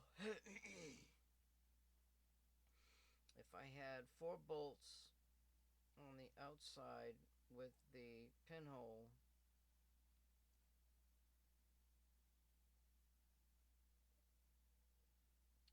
I don't know if that represents the distance to the light source or if it goes all the way back from the pinhole to the light source. It's another thing, you know.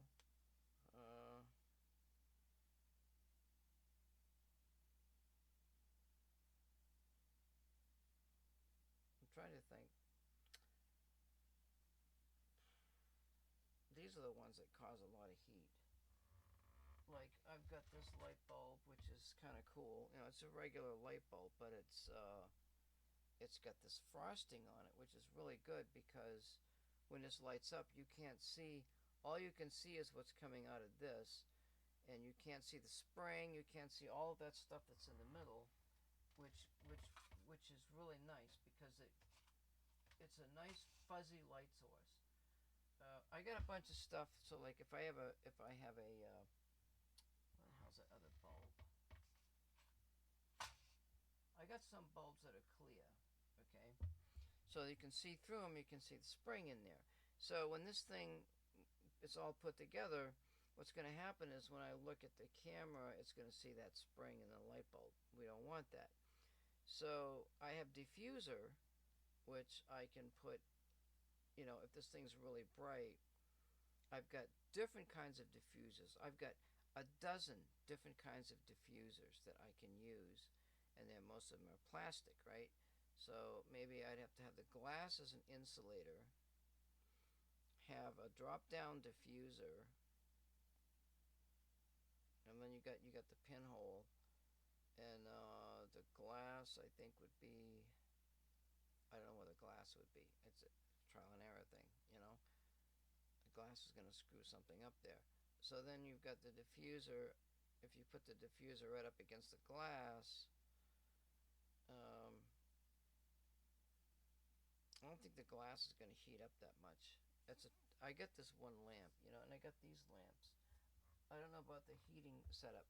Maybe the light container itself could have. It's made of metal. It could have. That's going to heat up, so I could use that as a peltier. I can draw the heat from that. Oh wait, how would I do that? I want to cool that, right? So that's not the heating side. That's the cooling side. So it's going to draw heat from that, and then you've got this heat on the top of the peltier, which has got to go somewhere. That's one cooling system. And then you've got, you know, this might work. So if the slit in the case itself is like this, and it's open, if this is open, and I got to move this back and forth on a set of springs, how am I going to do that? And I want to vacuum that out. This has got to be vacuumed out at least, you know, some amount of atmospheres, even if it's a smaller amount. I want to do that. This is important to me. So if I've got the slit here, and I've got, if the light source is sitting right on top, let's say it's sitting on top of the case, and the case itself has springs underneath, and it's protecting against vibrations and stuff like that. I'm thinking having the light source. Well, not now. I'm thinking because that top of my case is plastic. It's not metal. Um,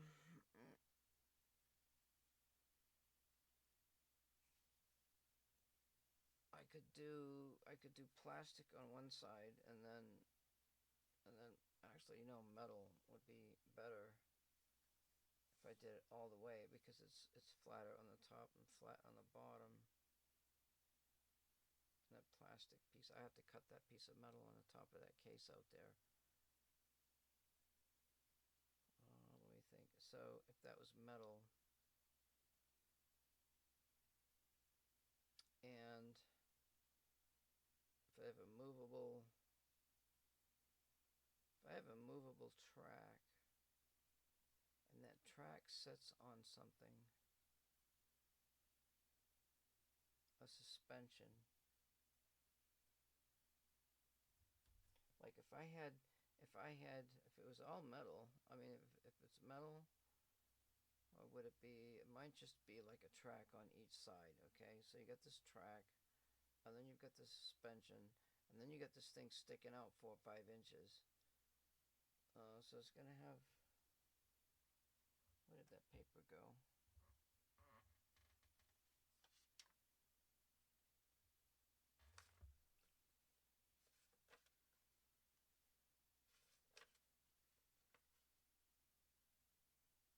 So I got 2, 6, so it's 5.5 inches from the end.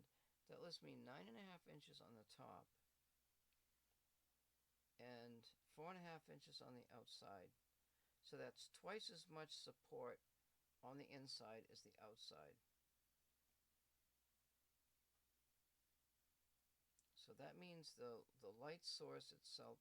So then how am I gonna? I mean, I could vacuum the light source, and then the light source. It's almost like it has to have like this accordion type connector, but that's not gonna work because that's. Let me think.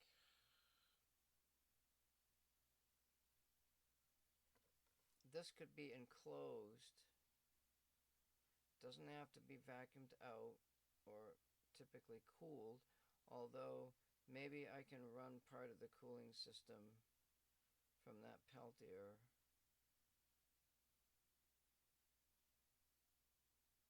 down into the bottom computer, and I could even leave that space open. What would be ideal is to leave the top of the space with the slit open. But then if I'm doing this track thing, that implies I've got to have something on the outside of that, and have the little track thing in the middle, and then have some way to control the light source moving back and forth. That would be the rods. I mean, if it's going to be a box, it's gonna line up on the track, and the track could have some grease on it or silicone where it moves nice and easy. And then that could be supported by springs.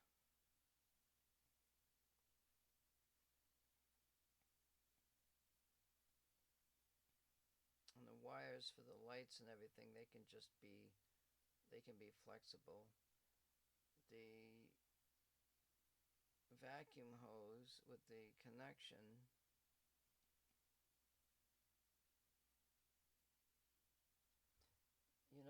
that would, like, I don't really know. Like they use these pressure cooker things for this vacuuming stuff out, but I mean, it doesn't really have to be that much. It just needs to get rid of the air, is all I need to do. And I got a way to measure that.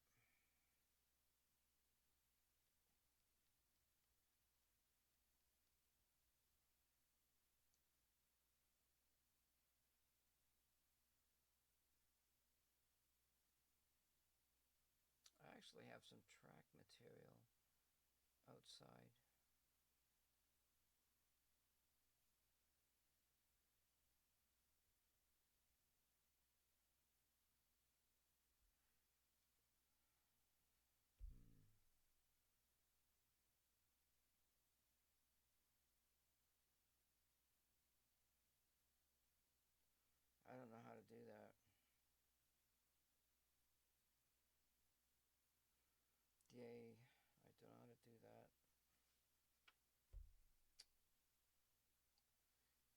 that light to that mirror? Well, I mean, I can enclose it. I could have that part of it sealed.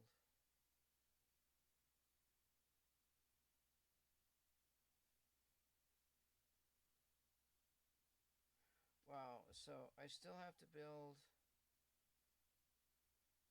the beam splitter holder, which is not going to be difficult.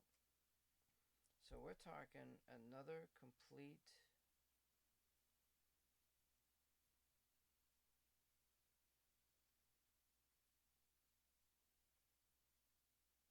yeah.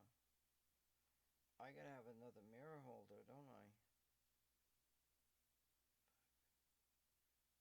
That's really the best way to do it, because the beam goes down at an angle into the top of the case, and there's no way in heck that I'm going to take a light source and make a track and have it come down at a 45-degree angle. It's not going to happen. I can have a lot more control if the slit is like this, and I can have a lot more control where I want to put that mirror.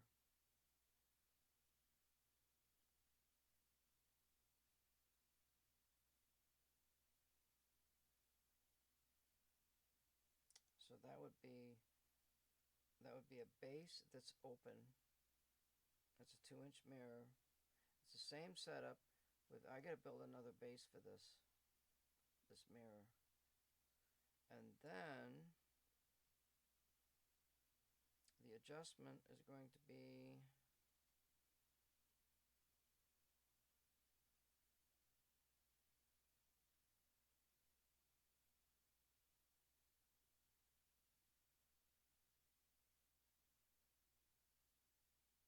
well, it doesn't really matter which it's gonna be.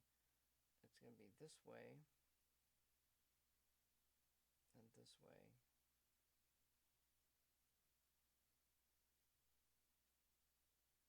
I think the springs are down at the bottom.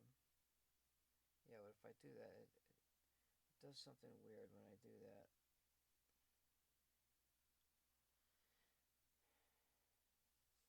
So that's a total of 1, 2, 3, 4, 5, 6, 7, 8. God, I'm gonna need more screws.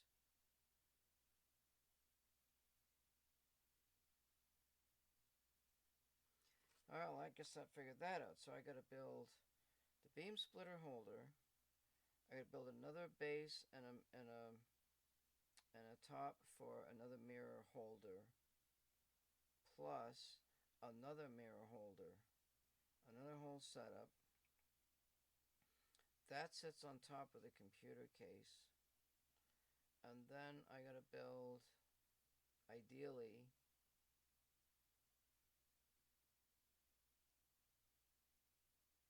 this track thing. Now the other thing was the knife edge. I mean what is it called? The little slit thing. That can go off the end. Let's see, we're talking 5.5 inches. So if I want to use two coolers on the top and have them centrally located,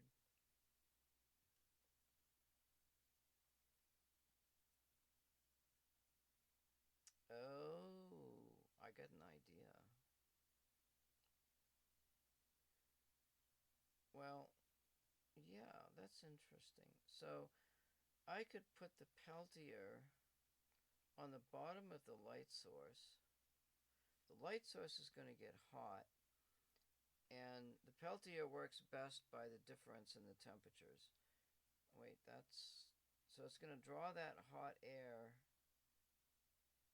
No, wait, that's not right. That's not going to work.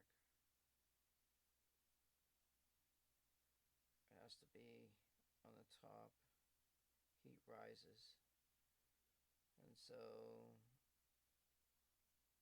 wait, is that right?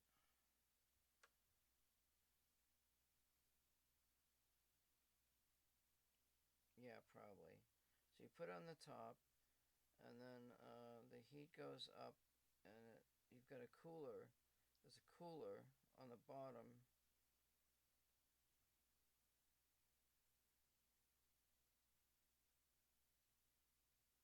Yeah, something's wrong with this picture.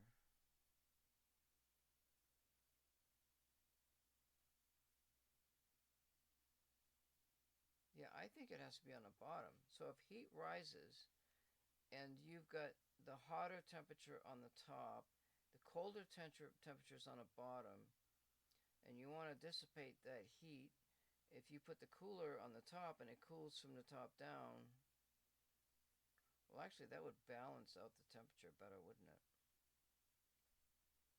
If you put it on the bottom, it's going to be colder on the bottom and warmer on the top, and you've got this flow of heat. If you put the cooler on the top and you have a certain temperature that's in there, I think that would work better.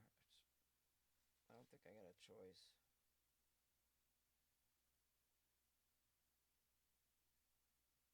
But I can't use that. I mean, maybe I could use that as like a pre-cooler for the enclosure. So we cool that, and I'm thinking that what I wanted to do is I wanted to use antifreeze, actually, but maybe I don't need to. Maybe I can somehow, I gotta vent the cold air from that enclosure down into the box. And I don't want to use a fan.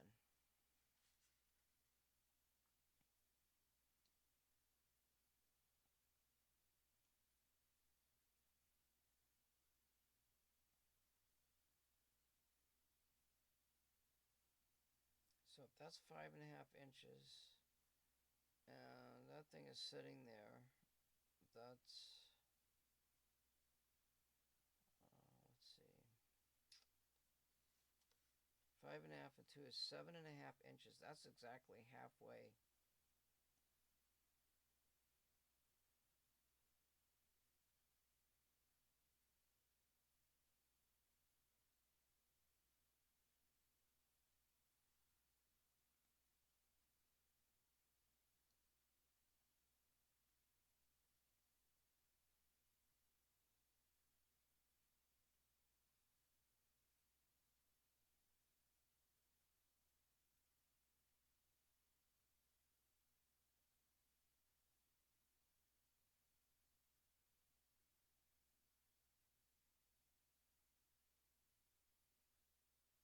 I don't know what to do about those coolers.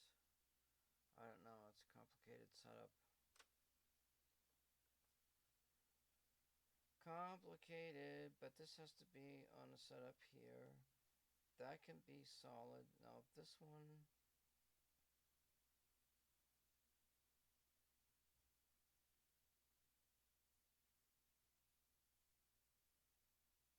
there's light bulbs, there's other light sockets, there's LEDs,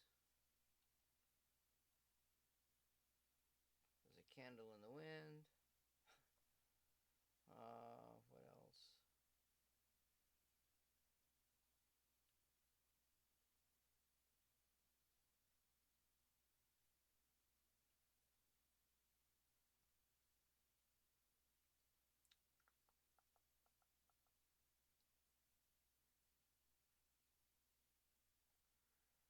If I put the two coolers on the sides, see, they're only like 2 inches too, aren't they?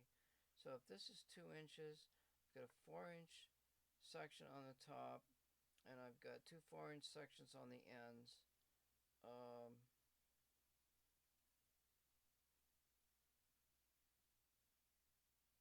And that's halfway, and if that thing moves back and forth, that would give me, well, let's say if it was 6 inches, and then I put the cooler in at 4 inches on, no, 2 inches on each side. That's 4 inches from each end, plus another 2 inches. I wonder if I can centrally locate it that way. I bet I could do it that way, you know? That's 2 inches there. Let me see. Where's my pen? See, I'm multitasking here. So, let's see.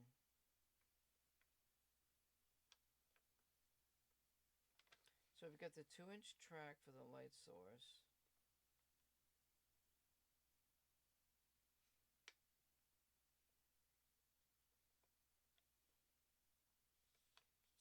inches. And then I think the top of the case is 6 inches. So I got 4. I don't know if it's got to be 6 inches. Wait, that's 6 inches, ain't it, that ruler? Let's see. When I cut this right here, let's see how long this is.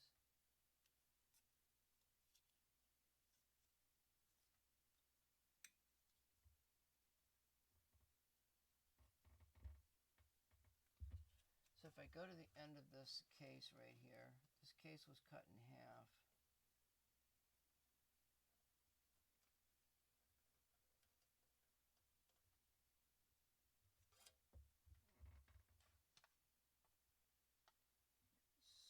So that's 1, 2, 3, 4. That's 4 inches. It's 4 inches on each side. I've got 15 here. I've got 4 inches here.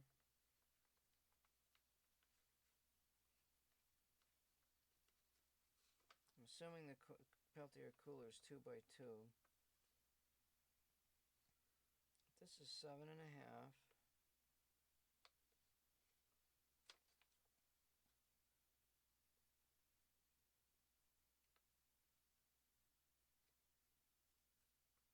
Oh, I thought that, no, that's, no, I'm doing 12 inches actually. This whole thing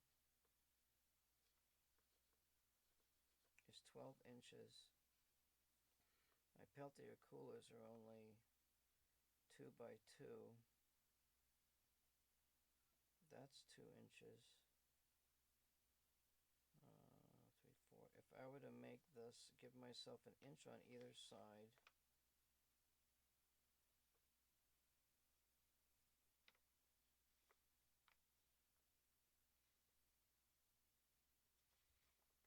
That's 4 inches from here.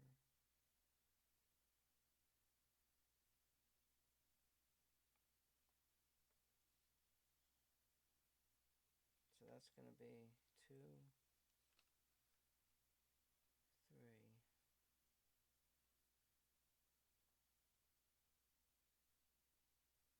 That's 3 inches, yeah?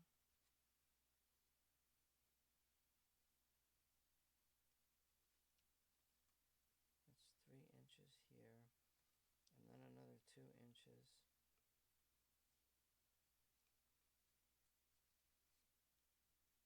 That's 5 inches from center.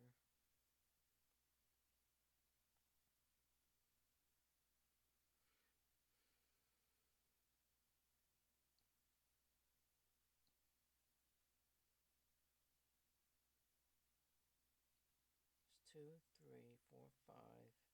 So if I go 2 inches from there,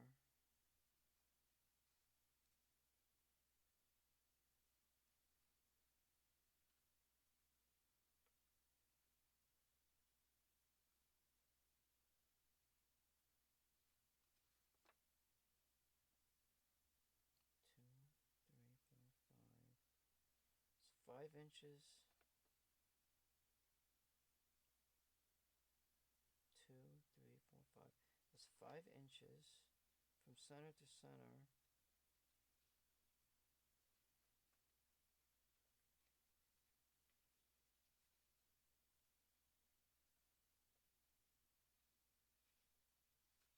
That gives me 2 inches on either side. That puts the center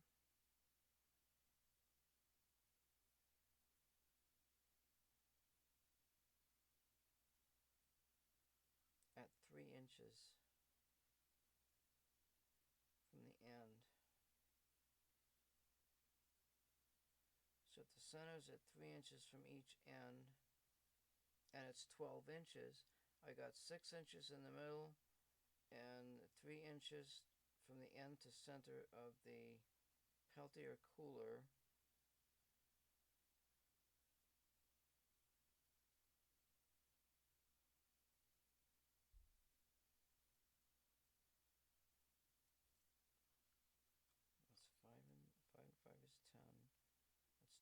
inches. 3 inches. It's 3 inches to the center of the Peltier cooler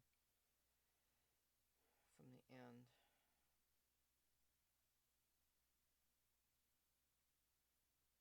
I think it'll work. I got room. Oh, wait.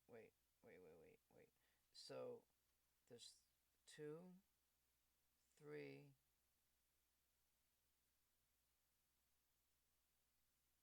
Wait, that's 5 inches to the end of the Peltier cooler. And the top of the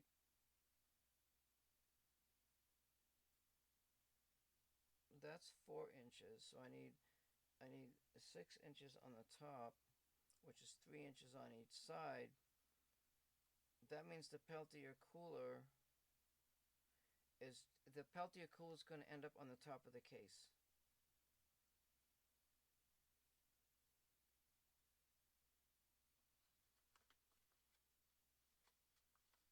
So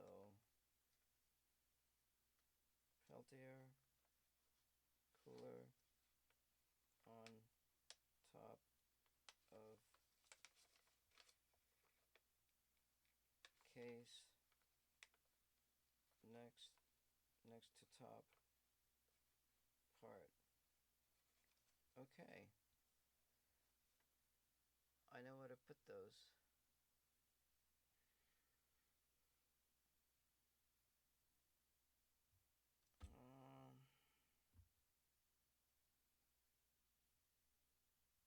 I know where to put the cooler. That's 2 of them. There's 1, 2, then I only got 3 of them though.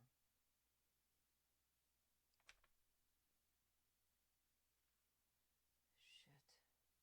I need a cooler for my electronics.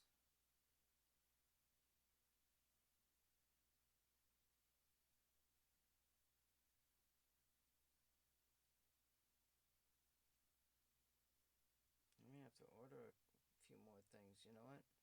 I may have to order it because I wanted to get those piezoelectric things. Oh, shoot.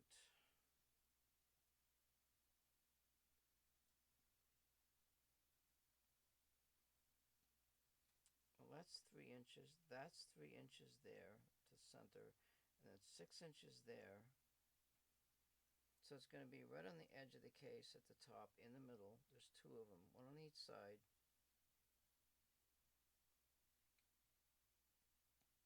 They'll be 6 inches apart. And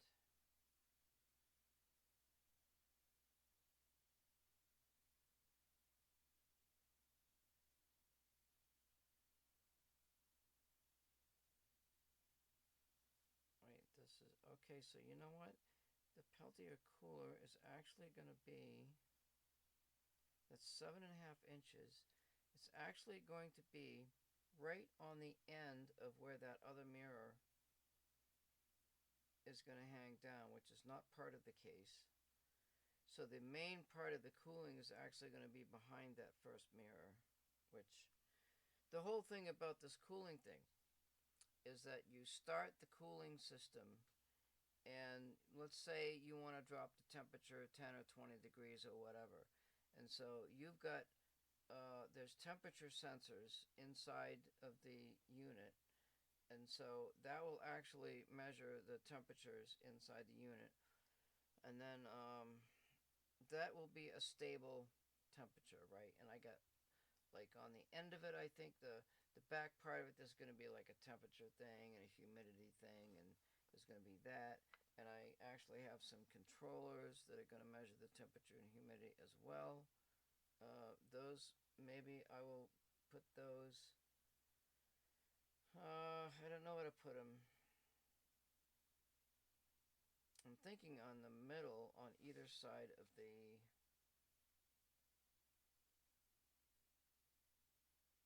tuning cavity.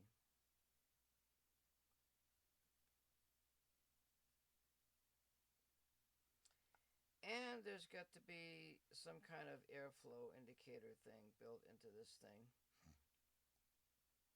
Like a lot of this technical stuff like right now, I just want to get the mirrors built and get the thing tuned and see that it works. Right. That's the important thing. We set it at 10 inches, whatever.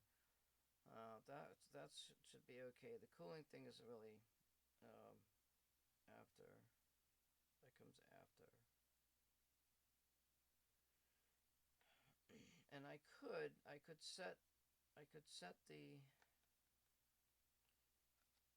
I could set that top mirror on the top and the light source. I could put that on a track, but I can't have it very high though. It's got to be like right on top of the thing. I could put a layer of grease. Now, if I had a layer of grease on that track and move that thing back and forth, actually the layer of grease would help prevent some vibration.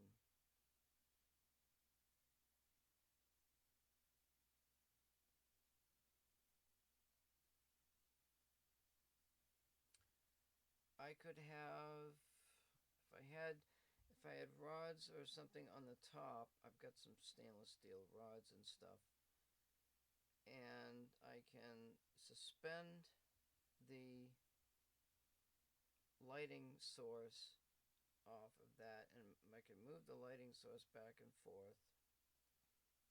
Um,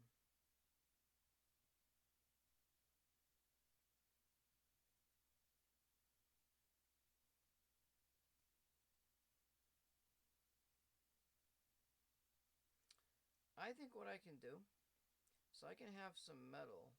I can have the lighting source is going to be in a box. That goes back and forth. It's suspended with some springs. And then there's going to be a section where there's metal that goes around the lighting source, and this lighting source goes inside of this metal section. And in fact, I could extend that metal section all the way out. And that would have to be a thicker piece of aluminum. I can't use grease on that either. It would have to have like there would have to be. I think it's a copper. Use a copper plate against the copper plate between that piece of metal and this thing, and then that helps prevent the air from leaking out. Doesn't need to be that much. It just needs to be a little, you know. So if that goes all the way over to the mirror, here's the problem. So the mirror, that could be enclosed, and the mirror could be suspended. Oh, the mirror is a separate section, isn't it?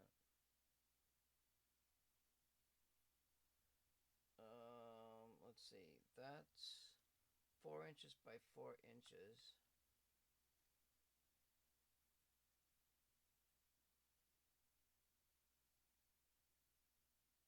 The enclosure.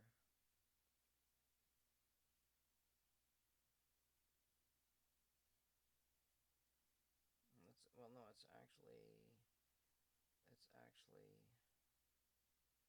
the mirror is like 2 by 4 or something.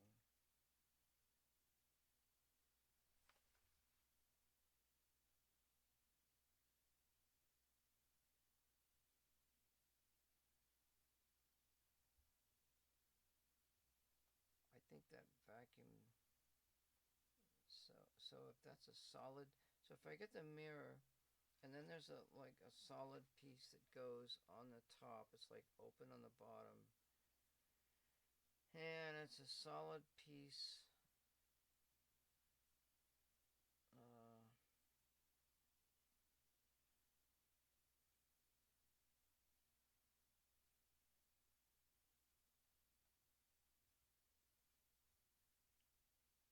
you know what? I don't know if I can even do that.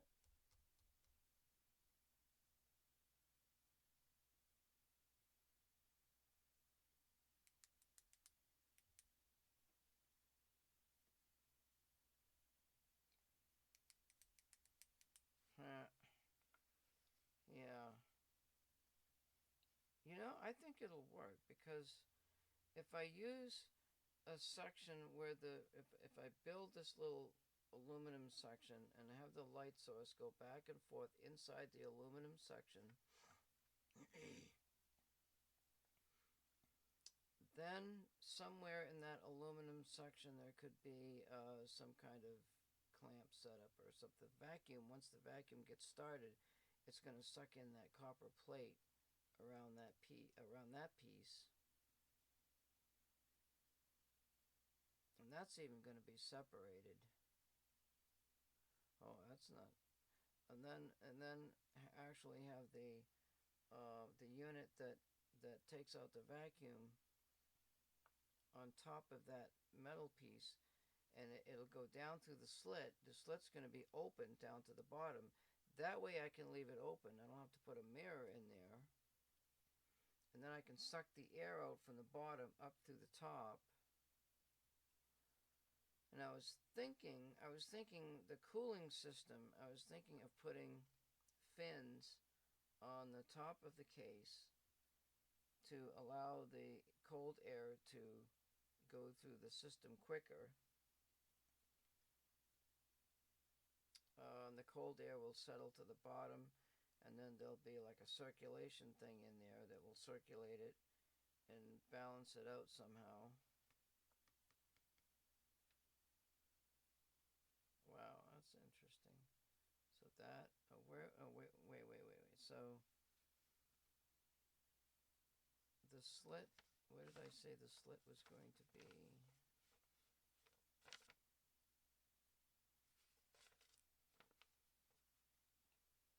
It's 2 inches.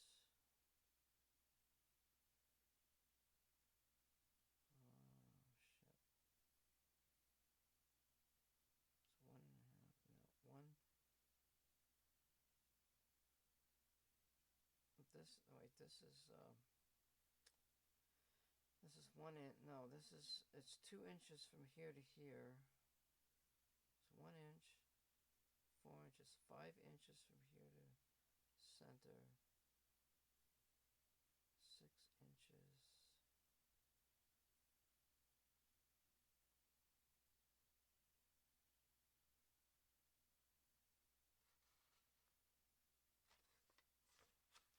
6 inches. And the center is 7.5. This is the cooling system. 7.5 inches. The mirror is on the outside of that. So the cooling system is going to be on the. Oh, hold it for it.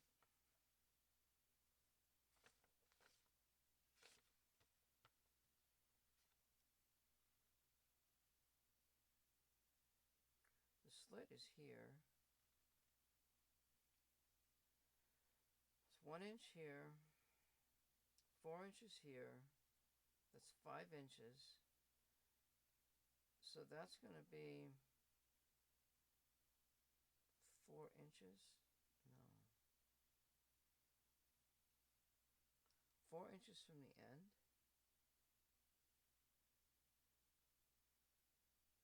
Maybe.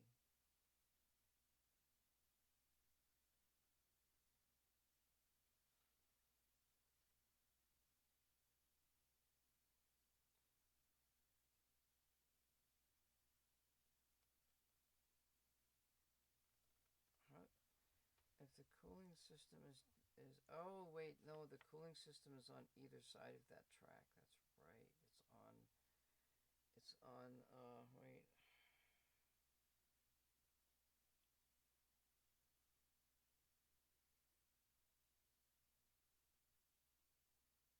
Oh, it goes down. Maybe it attaches to the case itself because the case is metal. And then I put a heat sink in there. I add the heat sink onto the case.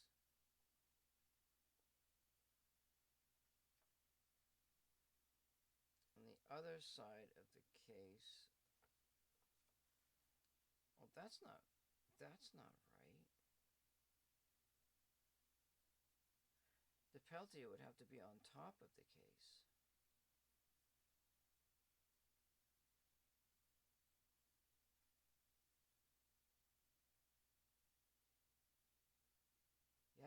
case is going to be underneath the Peltier. And then I can put the heatsink underneath the case.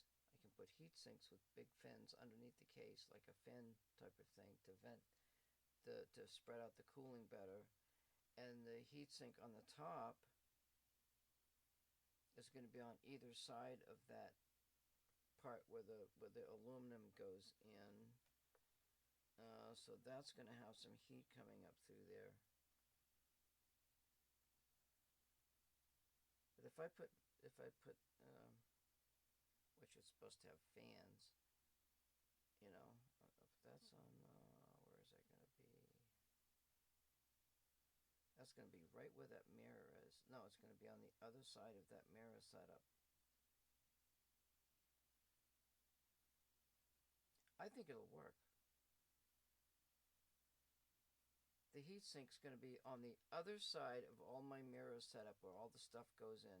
So there's not going to be, and that's going to be enclosed with aluminum.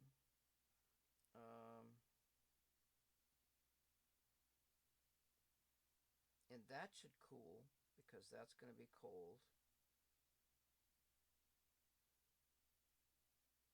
Yeah, I think it's going to work, you know it? I think this is going to work.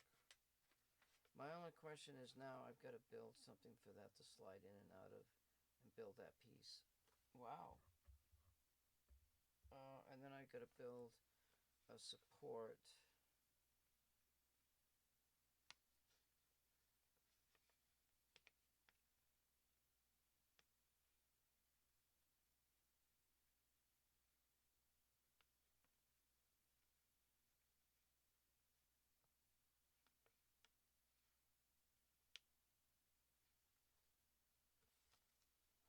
I got to build a support for the light source.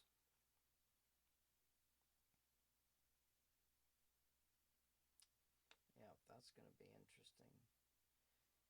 So the support for the light source, maybe, you know, so I set the track down, I set the light source container on top of the track, and it's going to have spacing in there, and maybe it'll have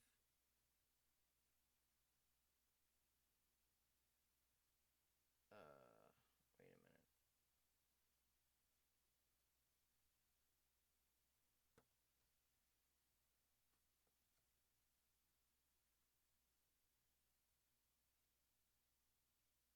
That's not going to have grease on it.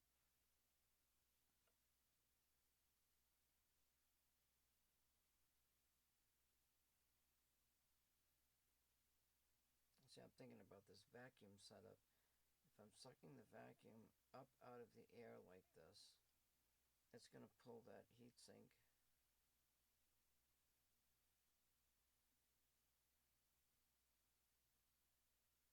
The air is just going to leak right outside of where the light source is coming from.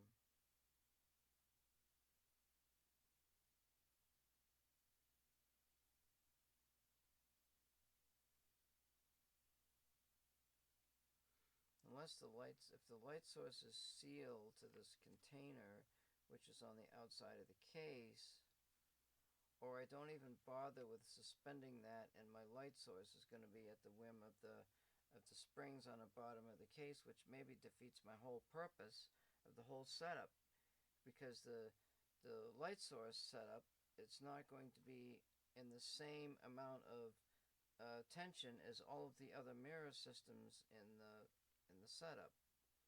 It won't. It'll be 10 times worse than what's in the mirrors, and you know, it's like the weakest link in the chain type of thing.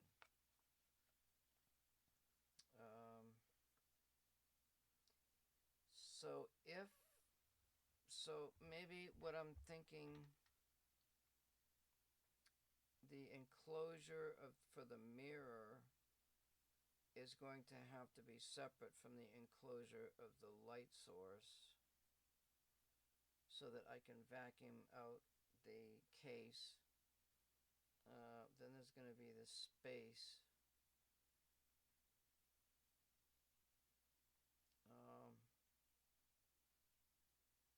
And I will be able to adjust that mirror. You know what? So maybe there's got to be some kind of a clamp system here. So let's write down some kind of clamp system between light source and mirror. I'll just call it mirror slit. And then I'll put an arrow. Oh, I gotta do this job tomorrow. God. What time is it? I have to get up early.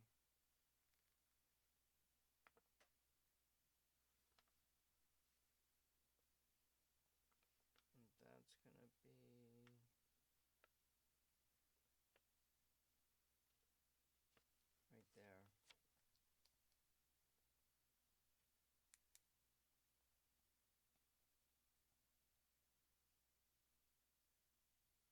So let's say I move the light source back and forth. It's inside of the enclosure.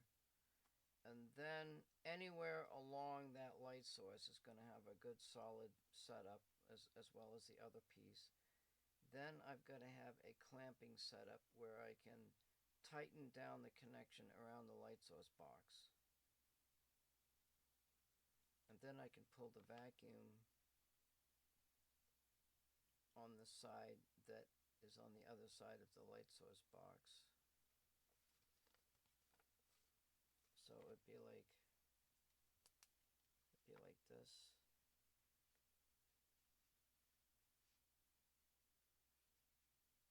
And then it would be like this.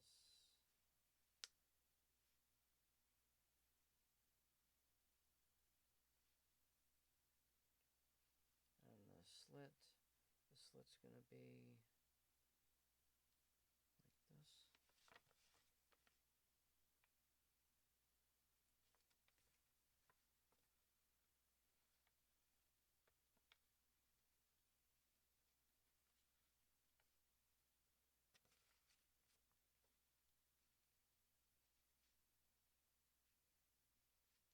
Okay.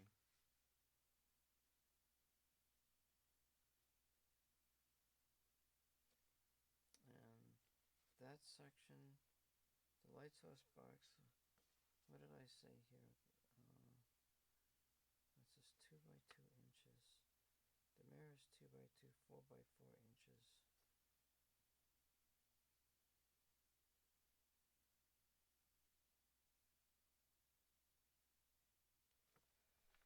So, I gotta cut another piece of metal for the top.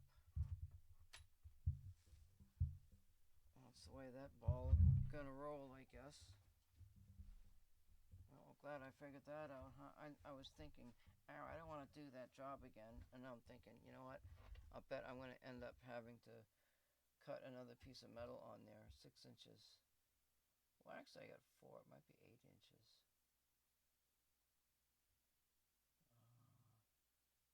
If I pull a vacuum, yeah, that'll work because it'll suck that top part right down. Oh, there's my other. This is my mirror holder, and it's a little bit wider because it uses a cushion on either side to hold the mirror, which is another added means of protecting against vibration. This thing is, yeah, it's 4 inches. It's 4 inches wide. So that barely cuts across on the top.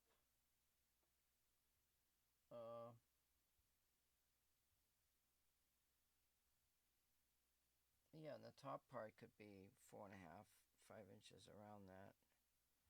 And this, so this I gotta build another one of these, and then you build a base part and the top part, and you put the springs. It's a whole little setup. All from printers that don't work. That's where I got this plastic. Yep, good stuff. When this thing gets done, it's going to be, what, 10 grand. I was wondering where that went. That's what it is. I'm gonna go watch a movie or something. Well, I didn't plan on going through all that rigmarole, but that's how we're gonna work on the unit. So we got the metal part on the top figured out. That's gonna be an enclosed unit. It's gonna go across the light source box. The light source box is movable, and it may end up being suspended. No, wait just a minute. I can't suspend it because if I'm going to vacuum clean, maybe it needs to be suspended, okay, but it's not. It can have its own vacuum too, but I think by putting that in there, it's going to add way too much complexity. So let's say it's suspended, and then the light goes through the hole, it goes through the slit in the glass, and then it goes into another section, which is obviously is going to have to be glass or something, and then it goes through the mirror section, because the second section is going to have the open slit. That will have the vacuum thing on the top of it, because that's all separate from everything else. And then that vacuum tube will go to the compressor, which will be probably on the floor or somewhere that's far away from the unit, and that will pull out air in a vacuum and so on. And so what's going to happen, it's going to make it easier. It'll make it quicker for, like, if there's a way, I got to be able to maintain a certain vacuum in this thing and find out exactly what my standard's going to be. And so it'll make it so that the temperature can go down quicker. It'll stabilize quicker. I've got to run probably this whole test separate for even before I put all the mirrors and stuff in. We'll do the cooling, mount the cooling stuff. I got the position for that figured out now, and so we do the cooling setup and the vacuum for the top, so that part of it is all sealed, and then we don't need the mirrors in there, but we need the metal part on the top.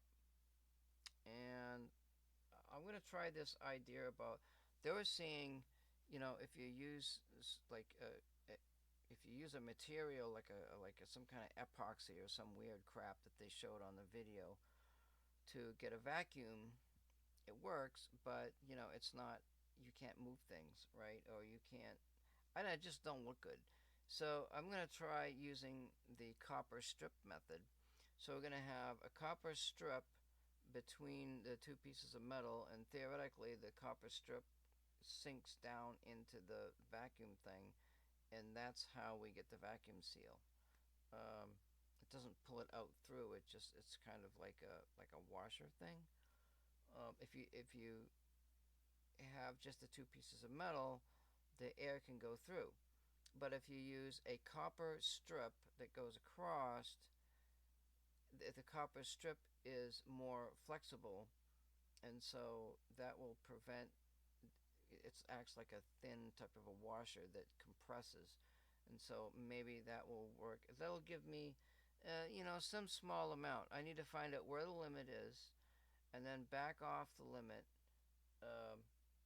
And I hope I don't ruin my case, because they said, like when this guy was taking a vacuum with this regular stainless steel pot, and it just sucked the pot right in, and I've just got really thin metal here, right? So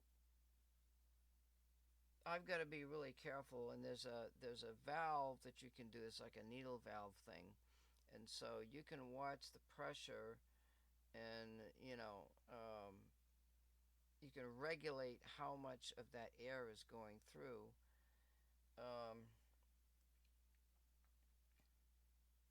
I think what I would want to do is try to come up with some kind of a system to measure the flexibility of the metal. When I put all this together, I may have supports in there. I may put in, well, it's going to have wood supports and stuff, so that will help. But I don't know. I just want a certain amount in there, and if the case starts, If I turn it on and the case goes boom like that, I'm gonna be like, oh my god, I just ruined a month's worth of work, you know. Um, but if I do a very small amount, and then if I run the Peltier cooler at room temperature, maybe I don't need to vacuum it out, right? But I think by vacuuming out, by getting the air out of the system, it just a little bit, you know, it helps to move things quicker. Um, I'm not sure how I'm gonna do it. It'll be like this bare system, and you know, I don't know. I just have to be really careful. Yeah, that's what that story is all about, right? What else? Oh yeah, well, talking about photons and diodes, um, different kinds of noise. I did all that stuff. All that stuff is all theoretical. And then if I get this thing to be vacuumed out at some point a little bit and cooled at some point a little bit, just enough to have make things a little bit more interesting, you know, that'd be nice. So that's my update, and I am done with the stream. I probably talked too long, but yep, that's what I'm doing.